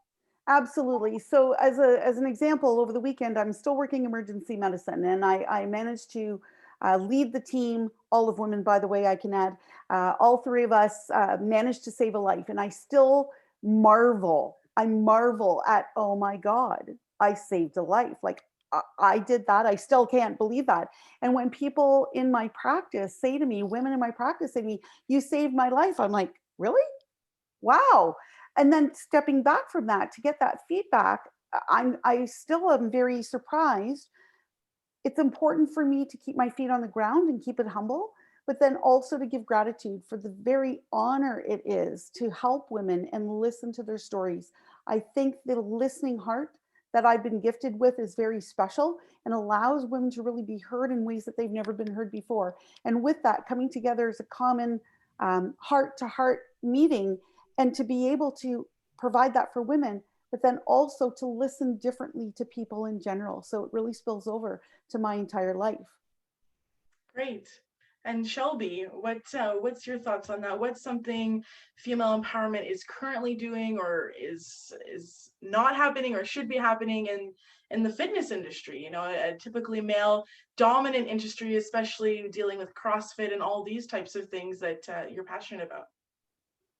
Yeah, I think this is super important to acknowledge, and I think there has been a solid shift in it. Definitely room to improve all the time, but I know just growing up as women, I think there's a lot of pressure on us to look a certain way, and usually these ideals are being thin and skinny and stuff like that. And I think the shift has started to happen where now we're acknowledging more that strong is beautiful. And I think that's so important because the pressure on women actually makes a lot of women get into fitness for the wrong reasons. They're getting in it to strictly be losing weight, and that can cause internet connection. Right. That can cause us to have a bad relationship with food, or to be going to the gym just because we have to look a certain way, or to be going to the gym because we ate a bad meal when that's not at all what it should be. And I think the big shift that I really tried to push, especially for women, is that we're going to the gym because we're celebrating what our bodies can do. We're pushing our limits every day to see what we're capable of, and that's our main goal. And I just absolutely love it when I can inspire another woman to be like, oh, that's possible. Like, that's what I'm going to go to the gym for, instead of just solely being focused on what they look like.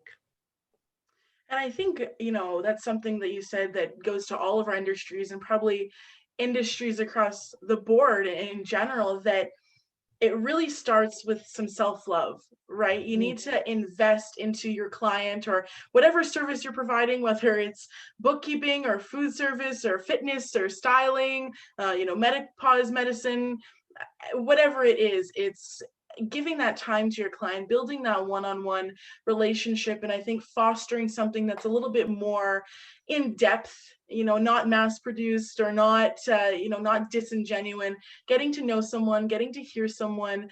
We've all got these incredible stories in our lives that you just don't know when you look at someone, right? And so it's taking that opportunity to get to know them, whether they impact you or you impact them, or a little bit of both, leaves us all a little bit stronger. And so I think it's encouraging, and I think it's the saying of empowered women empower women, with that self-love, and then going from there in whatever industry that we're doing. So Jess, what about you for styling, that that empowerment? And I think it goes back probably to that self-confidence, that self-love. Yeah, so I would say I would honestly choose to challenge the fashion industry around the women empowerment movement, because fashion has always been about women, but it's been about what we look like. And I want to challenge that and say it should be more about how we feel in our clothing. We are told that we need to look flattering. We are told that clothes need to be slimming. We are told that we need to have this and this and that in our wardrobe. And it's like, no, I want to say no to all of that, because that's marketing. And that's, again, here to make us feel smaller. I don't want you to wear clothes that make you look smaller. I want you to wear clothes that make you feel empowered and that make you feel beautiful and make you feel like you and your personal style. I think we look far too often to what other people think about what we should wear, rather than asking yourself, what do I want to wear? Like, how do I want to feel in my clothing? So it's very much, honestly, I think, self-empowerment in my industry, and going against the status quo of sort of what the fashion industry and what the brands are telling you to wear or telling you to buy. You don't need to buy something new. You don't look dated if you're wearing last year's jeans. Like, the fashion industry has a long way to go. And so I would honor this year's theme and say, I choose to challenge how the fashion industry empowers women. There has been like a huge sort of shift in some brands. Like, we see Knix, we see a lot of brands sort of finally having over size 20, but we still have a long way to go. And I think that it needs to be more inclusive. It needs to be more body positive and accepting. So I don't love the fashion industry and what it's done to women, but I'm here to change that, shake that up. Great. I think that's, really great point of view to be in it of, I think that you have an incredibly unique style, right? Just the things that even for me to, I didn't think about that, or, could I pull this off, right? You just sometimes not seeing that maybe represented, that's an option to you, that's something I could pull off. Or, my big thing was in December, I got my hair chopped off. I went down to just my low back and I cut it off, right? And so I think there's certain things that we maybe identify with who we are, how we present ourselves, and sometimes it's hard to change that or shake that up in the world we live in. But I think it's great that you're in it because you want to challenge it. You're in it for the change of it, which is great. Yes. So a question directed for Shelby. Is there a specific person that's inspired you in the fitness industry? Was it male, female? What did they do, or what have they done? What do they do now that inspires you? Yeah, there's a lot of people that inspire me. I could ramble on names. But as far as the people within my actual sport, so I train people, I coach, I do everything, but then I also compete in my own sport by myself too.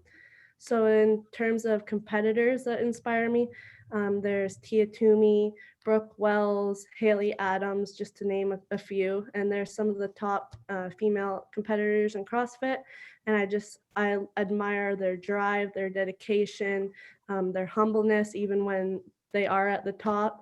And that's one really big thing for me, is that no matter how far I get in my goals and career and stuff like that, like I have tons of aspirations. There's levels I want to get to in that. But if I get there and I'm not a good, humble person and stuff, then I don't really consider that as a win. Like I want to be able to bring people with me. I want to inspire people around me. I want to be a good person first. And then all the goals and stuff will come along doing that. So I just really admire their strength and their humbleness. And then as far as the aspect of me coaching other people, me running my own business through fitness, which is my passion, I have my own coach in the business industry, and her name is Marie Wold. And so I've just been learning from her. Well, I've been learning from her for years, but I personally just hired her recently, and I just love everything she stands for. She encourages specifically people like myself in the health industry to be building their own businesses, to not be playing small, to really go out and get it. One of her biggest like slogan kind of things is we love an action taker. So she just really empowers women like myself to go out there and help. She helps me help other people and change other lives. That's great. And I think it's a great point about having a coach in your business, right? And someone to talk to that maybe just gets it, or it's that someone to listen to or hear your ideas, or maybe ask more questions that wasn't where the direction that you were thinking of going, that makes you dig a little bit deeper to get some answers or the next direction that you're going in.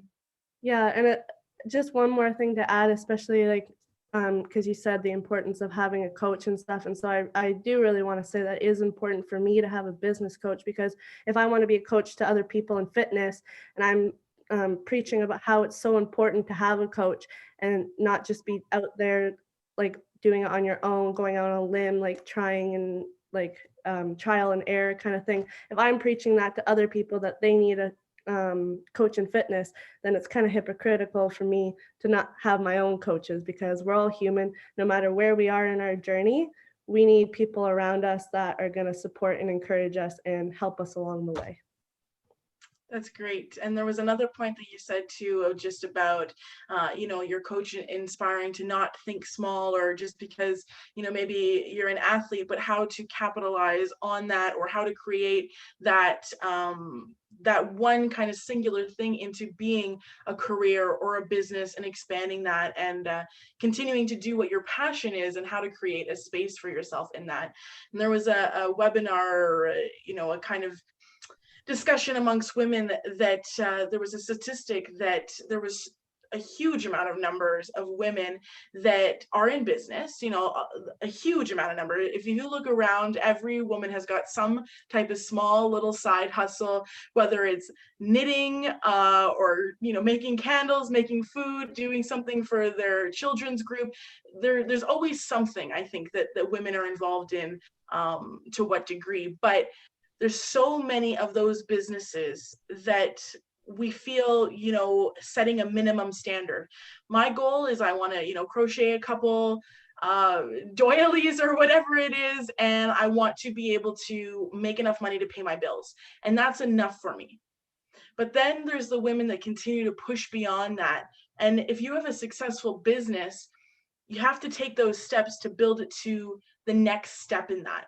And so I think a lot of times maybe there isn't the resources of a support network, or of a coach, or of someone that maybe empowers you, like Peggy, teaching women financial skills and knowing how to understand that language of the industry. Using those type of educational platforms, our knowledge that we've learned, and passing that on to continue to help other people, then it's really hard to grow to that next stage, right? Because it's growing into something beyond what you expected. But I think it's important to keep pushing beyond that, and really see how far you can go, and pushing the status quo of don't just barely make the bills, but do better, because you can, and you should, for sure. So something at Dr. Wiz, I think there's so many topics we could talk about forever, so many conversations. But what is something in terms of women's health and reproductive health, that maybe different stages in our lives, that something that we should maybe be aware of to support ourselves throughout this journey of life, wherever that takes us.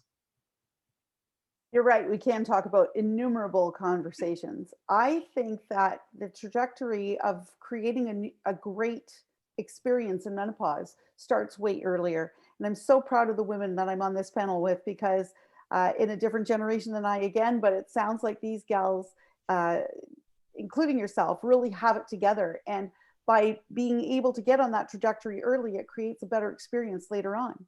And it's very interesting and synchronous for me to understand that when I wrote notes for this coming up to the panel, the 3 things that I talked about are all about self. It's self-empowerment through, first of all, self-care. And I think we pay a lot of lip service to that. Self-care is not just about doing our nails or getting our hair done, although that's part of it, or getting a massage once a month if we can go out and do that, or getting a time to read a book. It really starts with number 2, which is self-compassion. And I think we don't, as women, give ourselves enough self-compassion and the same understanding that we would give to everybody else, our children, our pets, our patients, our clients, our strangers in our lives. And then the third thing as well, and I think Shelby said this as well, no, I'm sorry, it wasn't Shelby, it was Jessie, who said about the negative self-talk. When we get into that negative self-talk and we get into that damning, pejorative language that we use in our heads that we'd be horrified to use towards somebody else, it's not okay. It's not okay to not have self-compassion and love. And it's not okay to be tearing ourselves down all the time. So if we learn as quickly as we can in our journey, and more so in menopause if we haven't gotten there, to have self-compassion, self-care, and positive self-talk would go a long ways to creating a better life, and especially in menopause. I think something to add to that too, and I'd love to hear, your opinion about it, but your point of view about just, it's never too late.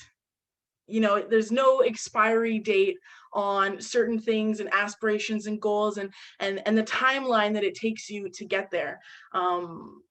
You have a great story about that yourself. I don't know if you can touch on that a little bit about just your journey through building your own practice and taking those small steps towards the dream, but what's the expiration of that for you, and how did you manage those feelings of that negative talk, or I'm not doing enough, I should be doing more, being that hardest critic on yourself? I'll give a brief example, and thank you for inviting me to do that. I've had a business associate here for over 10 years. Her name is Janice Holmes. She's a thermographer and provides complimentary services to women looking for alternatives to imaging and other health things through thermography. And she and I had a discussion just literally within a month or so. I came in and was just beside myself, filled with self-doubt one day.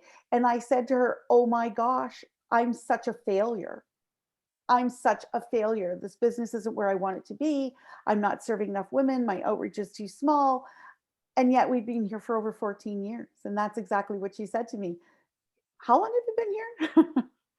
How many lives have you changed? How many people have you touched? How many women have you supported? And sometimes it's a matter of,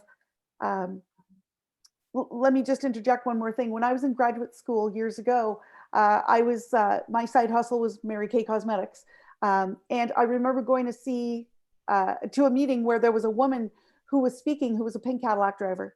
And she was so filled with self-doubt and had all kinds of crazy negative self-talk. And when she's found herself doing that, her secret to success was to go cancel. And that was her trigger for herself to change her thoughts. And so sometimes it is a matter of just feeling the negative and being okay with being in a negative spot, knowing that it's your trajectory. It's like going down into a trampoline.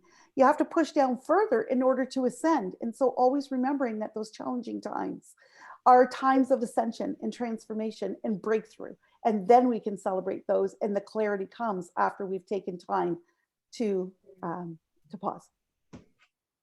Definitely. And it's just, I'm just going to leave it at that. I don't think there can anything I can add. There's so many things that just great stuff. We'll just leave it at that. Thank you.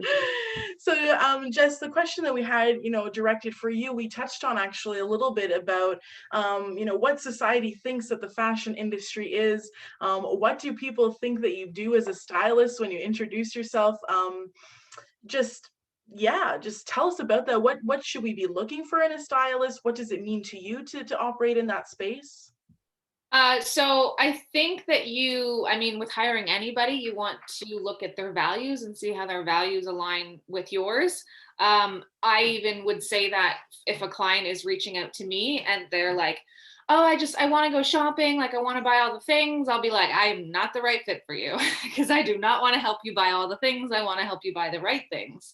So a stylist, and I call myself a wardrobe consultant because of like sort of the individual work that I do. I go into your home and we clean out your closet, and then we get rid of the stuff that's no longer serving you. We style the stuff that is, so you know how to wear it, and then we intentionally fill the gaps. Stylist is usually a fashion stylist, right? We grew up seeing stylists are dressing people on the red carpet. Like that's not something that's accessible to everyone. So I want to make it more accessible because it also feels like this level of self-care that's not attainable, but I'm trying to make it attainable through like payment plans and affordable services and workshops. So I think, and you will see more stylists popping up and more wardrobe consultants or style coaches or style therapists, whatever we want to call ourselves. And we really just want to help women feel good in their clothes. There are some that focus on image. And if you want to focus on image, if you want to focus on, dressing for your body shape and learning your colors, then there are certain people who do that. But I find that is limiting. When you tell yourself, these are my colors, you're only going to want to wear those. And what happens if your favorite color is not in there? What happens if your colors are brown and you hate brown? It's just, there's things that stylists have used in the past, tools that are just very limiting. And I don't think women should have any limits on what they want to wear, and men and anybody at all, right? Non-gender specific. So look for values that align in your stylist and just with anybody that you're going to work with in general, I think. Yeah.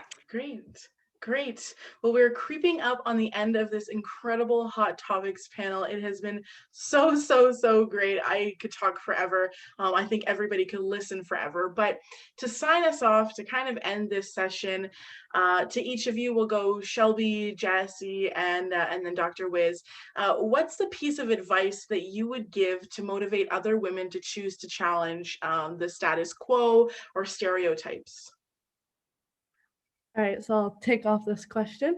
I think the biggest thing for everyone to keep in mind in whatever you want to do, whatever your passion is, whether it's fitness like me or it's styling or it's education, anything you're doing, you have to remember that with all the people in the world, no matter what you choose to do, there's going to be people that agree and there's going to be people that don't. So if you have both sides of that happening, you might as well choose the one that you want to do. It's not about other people, it's about what you want to do. And if you're happy with your life, if you're happy with the impact that you're giving to the world, then that's all that matters. And I like to use this example. So for example, in my actual industry, fitness, I think there's a lot of people, especially on social media and stuff, girls who are into fitness and build muscle and stuff, we get comments all the time like girls shouldn't look like men or something like that when we post a picture where we look obviously muscular, and I just think when you read those kind of things, you just need to really take into account that that's one person's opinion, and that person's opinion isn't paying your bills. That person's opinion isn't giving you your happiness. And so for those comments, when I get girls shouldn't be muscular, etc., I just always think if a strong, powerful, independent woman isn't your type, then you're probably not my type either. So there's really no hard feelings. So just at the end of the day, make sure that what you're doing with your life is what you want to do, and the right people will fall into place into your life when you do that. Definitely. Jessie? I very much agree with Shelby. This is the one question that I sort of like prepared for beforehand, because I was like, what would I tell someone else? And the number one things that comes up when people don't speak their mind or choose to speak up or choose to challenge, it's because they're scared of what other people are going to think or what other people are going to say about them. And I deal with that too. I sometimes play small because I'm like, well, my dad watches my Instagram now, or like my this person or that person. And the more you get in your head and worry about the opinions of others, if they're going to like you, the less you're going to step into your power. So do you want someone else's opinion that you don't even know to dictate your life? I don't think you do. So that's my number one piece of advice, is to not care what other people think, and to not care if you're liked, because the right people, your people, will like you, and you will find your people when you start to choose to challenge. And Dr. Wiz. So many things. I have to reiterate what Jessie said earlier, that there's enough to go around. Poverty mentality just doesn't serve us well.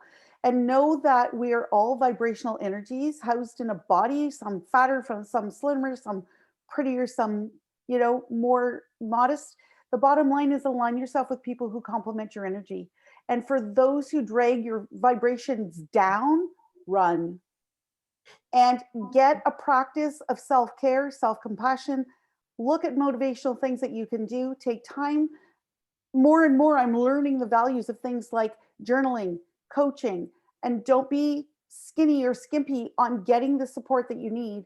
And as Brene Brown said in one of her most powerful talks, the critics are not on the court. So stop listening to the critics, get out of the stands, get on the court, fly, and make your dreams happen. Well, that is great. I think that is an incredible last thing to sign all of this off with. And if you take anything from this, I think it is to make your tribe. Surround yourself with really great people that support you, that you support them through the good, the bad, the ugly. And so we will leave it at that. Thank you so much for your time, for joining us in this discussion. It's been incredible to get to know you through this and also to allow the community to get to know you a little bit better. So thank you so much for joining us on International Women's Day. Thank you. Thanks for having us, Sarah. It's been an honor. Wow, thank you. That was an amazing Hot Topics panel. Thank you to Jess, Dr. Wiz, Shelby for all participating. That was amazing. It was very, very powerful. I don't know about you guys, but I think it is time for some dessert as we're heading to the end of this event, and that is exactly what we have in store for you guys next. It is my honor to welcome the owner of Coco Bistro, Audrey Brown. Take it away whenever you are ready, Audrey.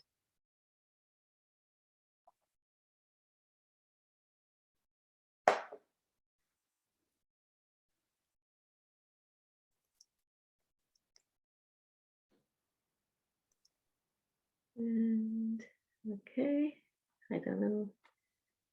All right. Okay, there I am. Hi, everyone. Thanks so much for inviting me. I'm not at my shop right now. I'm at home. I spent the whole day at the shop making Easter bunnies, so it was time to come home and chill with my dog a little bit before coming on here and watching this great this wonderful show. This has been really wonderful. I've loved the panelists and it was very interesting, and I'm glad to be among all the participants today. So what I thought I'd do today, I've changed my mind about 5 times in the last hour, and I'm always one for doing things kind of on the spur of the moment. So first of all, I just want to say, hi, I'm Audrey Brown. I'm owner of Coco Bistro. You can find me at 840 Development Drive. You can find me at the Memorial Center Farmers Market. You can find me on Instagram at Chocolate with Love. You can find me at on my website at cocobistro.ca. Basically, I've been in business for 6 years and have loved every minute of it. Why? Because I get to be around chocolate all the time. All right. So much for having the dream job. But what I've loved every single day is that I've gotten to, especially in this past year, a year now, we've been getting through this with some indulgence. I think it's important for how we care about ourselves to have the best of everything. And as Laura and Christina showed, food and drink are a very big part of that. Everything and in moderation, of course, but looking for those good things, the good things that make us feel good, that are good and right. So what I do at Cocoa Bistro is I make chocolates. Some of you may have had a box of truffles, and so these are what I make every day.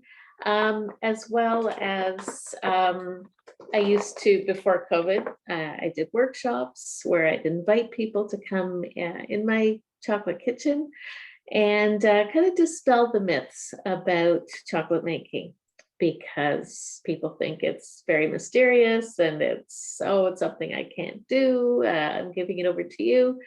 So I just wanted to go through a few of my frequently asked questions that I've had and just kind of use that as a springboard. So first of all, I often get the question, can't I just use candy melts?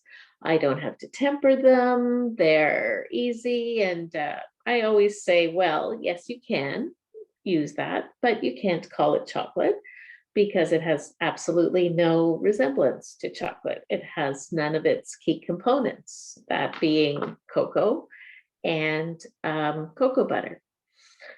Most candy melts, things you get like that, are made of palm oil and sugar and wax. And none of that comes from a cocoa bean. This is a cocoa bean. Get it into the screen here. Okay, so this is a cocoa bean. It's edible as it is. It's slightly bitter, but it tastes like chocolate because it's 50% cocoa, 50% cocoa butter. And chocolate that's what it is. Anything else where they take out the cocoa butter and they replace it with palm oil, it's just not the same thing. And it's when we buy that, we're not being true to the root of what it is. So that's not chocolate. Can I melt chocolate in a pot on the stove? Not directly, no, you can't, or else it'll scorch and burn. Chocolate should not get over 120 degrees, and your stove surface is over 200 degrees, so you don't want that. You can use a bain-marie, which is a pot and a bowl, and you can put your chips in there, let them melt, and then I could go into a long temporary discussion, but I won't because there's not enough time. Or you can use your microwave, and that's what I used with this. It's nice and warm and very comforting. I'll have to do something with that later. Yeah, that's how you start with chocolate, is you cannot use the stove. So another question, people say chocolate's candy, so I should use a candy thermometer. And I say, well, no, because, okay, this is your candy thermometer.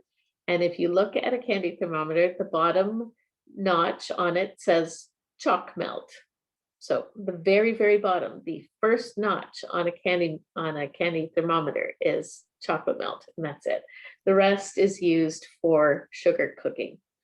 So you cannot use this for making chocolate. It's better to have a probe thermometer. Ideally, a digital one is the best. And finally, most people say, I can't temper chocolate. I've tried, I've failed. So if you failed, you might get something that looks like this. You can see here is a piece of chocolate with streaks and irregular coloring, and that's not too great. This is actually awful. It's still delicious, but it doesn't look good. It doesn't have snap, and it doesn't have shine, which is what you go for. So where can I learn all of this? Where you're asking yourself, come to me, talk to me. I'm very accessible, I'm very approachable. At 840 Development Drive, I'm there and I'm here for you to answer all your questions. If you want to call, do so after Easter, that'd be great. It's very, very busy these days. So I'm at 840 Development Drive in Kingston. It's not very far out of the way for most people. And I'm glad I've been there for this past year, helping people getting through the pandemic and creating that little bit of comfort that we love so much. All right, and I think that's it. Thank you so much, Audrey. I really want to eat some chocolate right now. Last but definitely not least, I am now honored to introduce our final speaker of the evening. Please be aware that at the end of the following speaker, we will be announcing our giveaway winners, providing some closing words, and opening the floor to a short Q&A session. Sarah Cadorette has been an entrepreneur for over 17 years in both Northern and Southeastern Ontario. She has been recognized by her communities for her leadership, innovation, and thoughtful contributions. Sarah has created many waves of social change to empower a new generation of women in business and trade. Sarah is proudly known for her compassion, musical talents, and sense of humor, while also being a certified welder and intellectual autodidact. Sarah contributes her extensive skills and knowledge in business to many new exciting projects.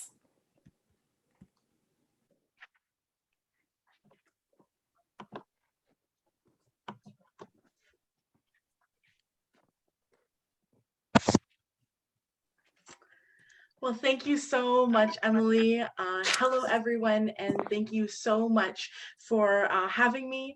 And I'd like to start with some very important thank yous.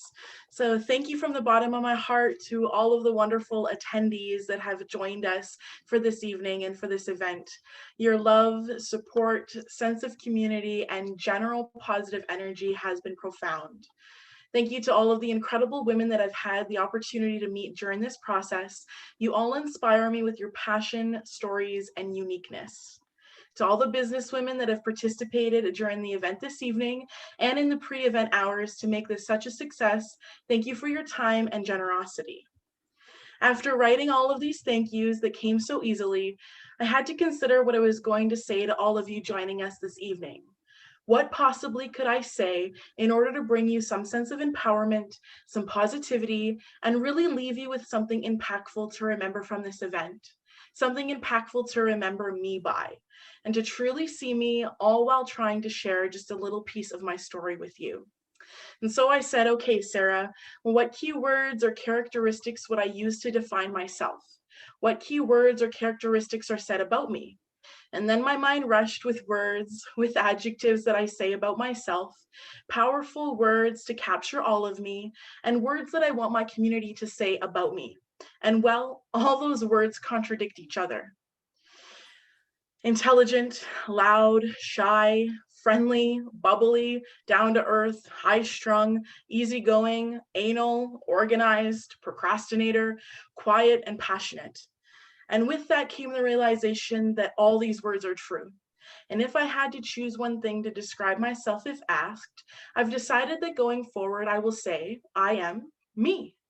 Throughout my life, I've been called many things, but words are exactly that. They are words with no power, no emotion, other than what we invest into those words. And love, sadness, fear, and joy is inside of each and every one of us. We all carry our own stories, and within those stories, we're all in different chapters. We are more than one thing or one word. We are more than one descriptor, one day, one moment, or even one year. And every year presents new challenges, new battles, and new chapters. And 2020 was a tsunami. And that tsunami had us twirling and whirling, literally sweeping us off of our feet. But do you know what's left after a tsunami? A strong sense of community, leadership, broken pieces, and a blank canvas. Women especially faced unique challenges, such as being cut off from their support networks, losing jobs, losing their businesses, and especially access to childcare, just to name a few. And I choose to look back at 2020 and define it as a game changer.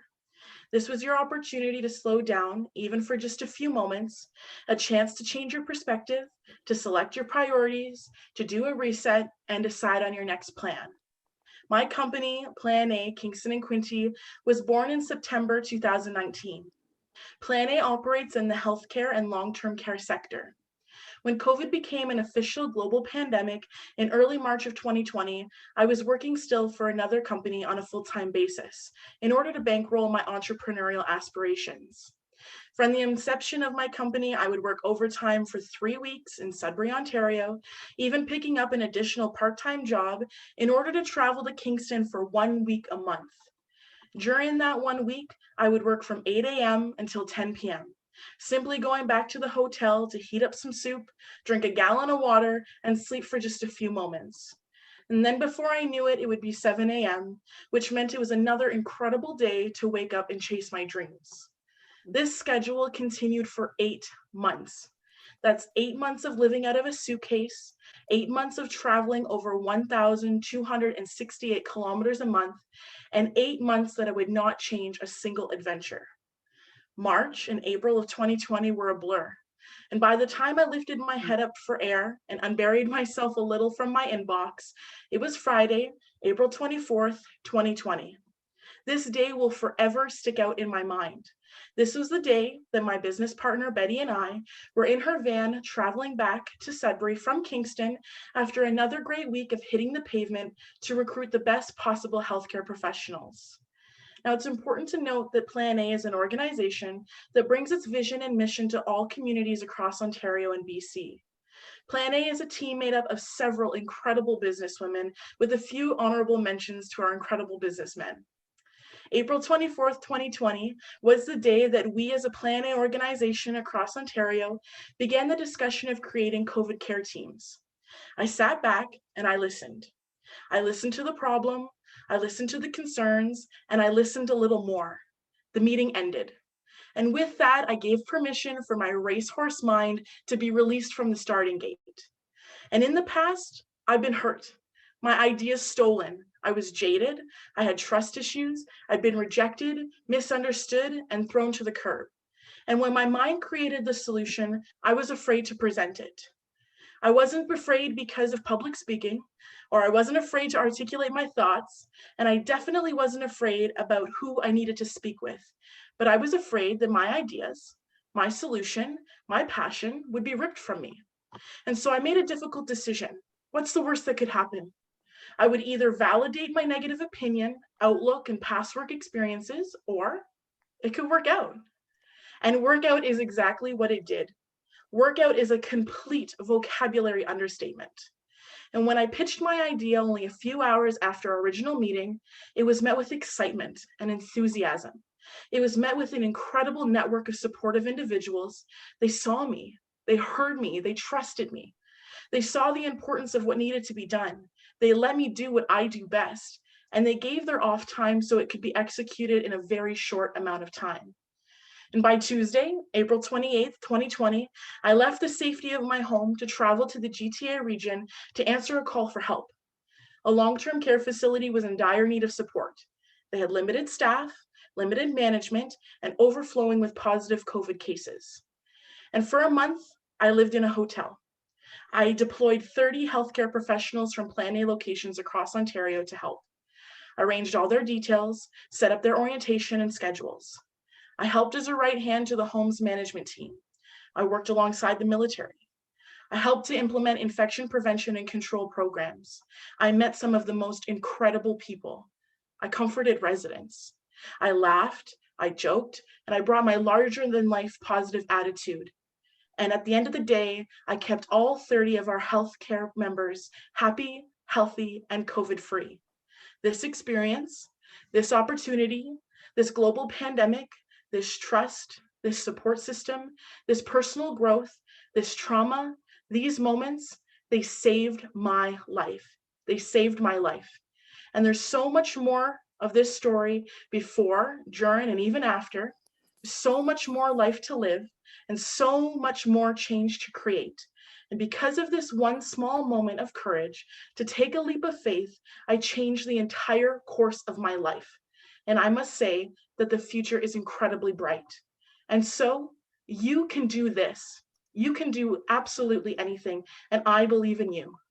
Please, let's continue this conversation. You can reach me on LinkedIn, by email, or even a phone call, because I want you to know that you have all the tools you need in your unique toolbox in order to accomplish some of your craziest dreams. And so to the women who are labeled aggressive, keep being assertive. To the women who are labeled bossy, keep on leading. To the women who are labeled difficult, keep telling the truth. To the women who are labeled too much, keep taking up space. And to the women who are labeled awkward, keep asking the hard questions. I choose to challenge. Will you?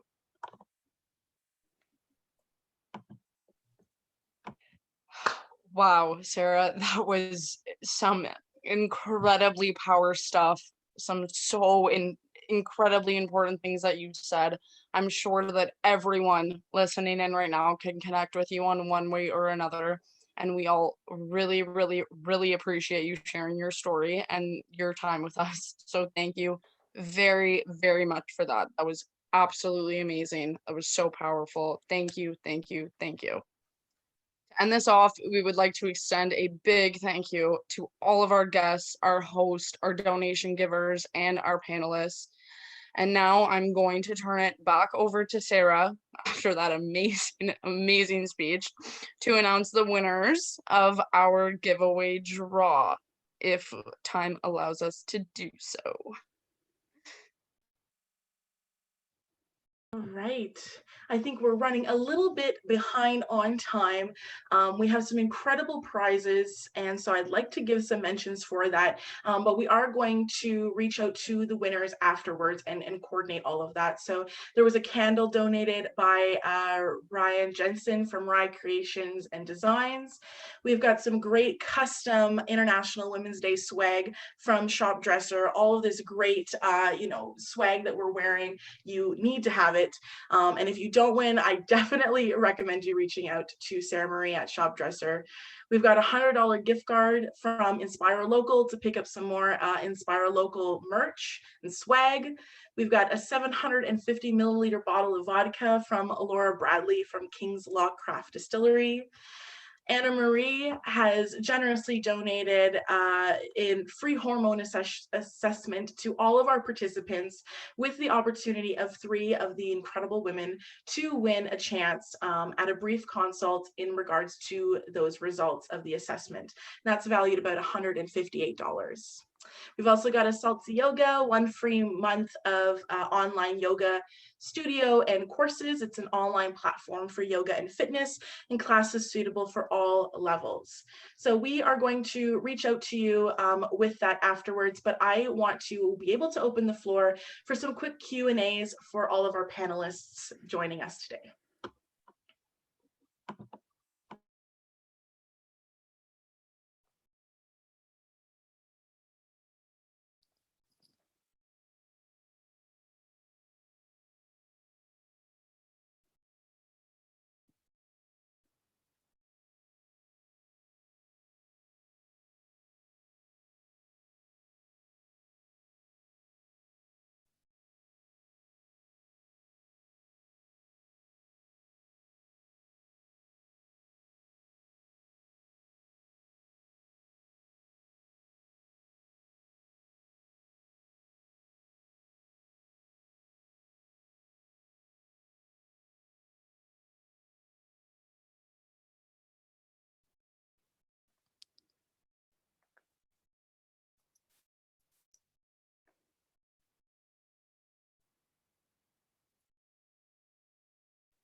All right, so we're just having some like small technical issues.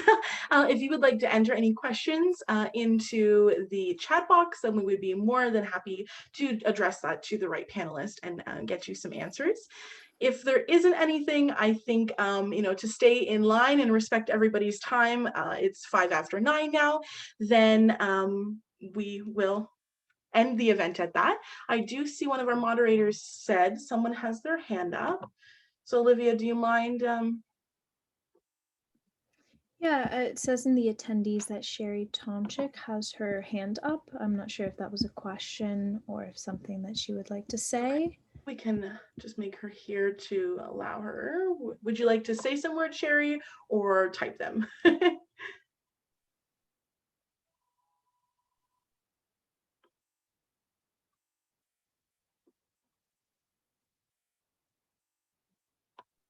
Okay.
All right, so it looks like there's a question for me.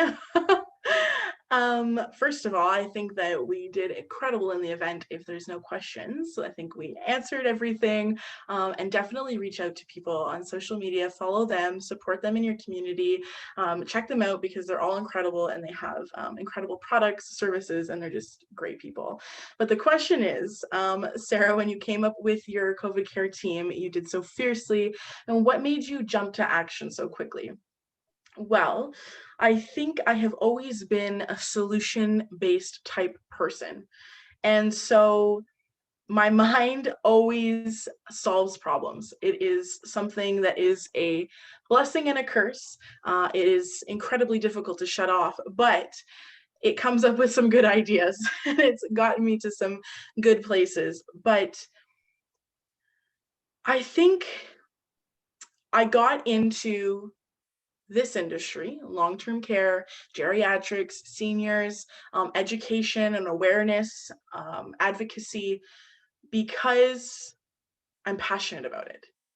And so when you sign up for something that you're passionate for and you go to work and you get to do that every day, you want to be the change that you want to see in the world. And I think that that all starts with us. It starts internally, and then it starts to grow and it starts to seep out on people almost like a disease. And I think because of that, being a leader is something I don't say easily. It's been said about me, and so I think I'm blessed to fall into that category. But to be a leader, I think you have the most opportunity to inspire your team and your coworkers and the people that look up to you by taking initiative and showing and leading by example versus just saying or dictating or not giving all of yourself in that type of situation. So I think it's something I could probably talk a lot more about, but I think I would leave it at that true leadership comes, I think, from inspiration, building relationships, that networking, and just being a good person. And that with that, being a good person first will take you anywhere. Well, I think that that is the end. That wraps up such an incredible event. It went so smoothly. I am so proud of our moderators, the Plan A team, Kingston Interval House, all of our speakers, hosts. everyone, anyone that I did not mention, you are also equally appreciated. And so that is it. Thank you for joining us celebrating International Women's Day 2021. It was not the normal, but I think that it made it incredible. Have a great evening, have a great year, and stay motivated.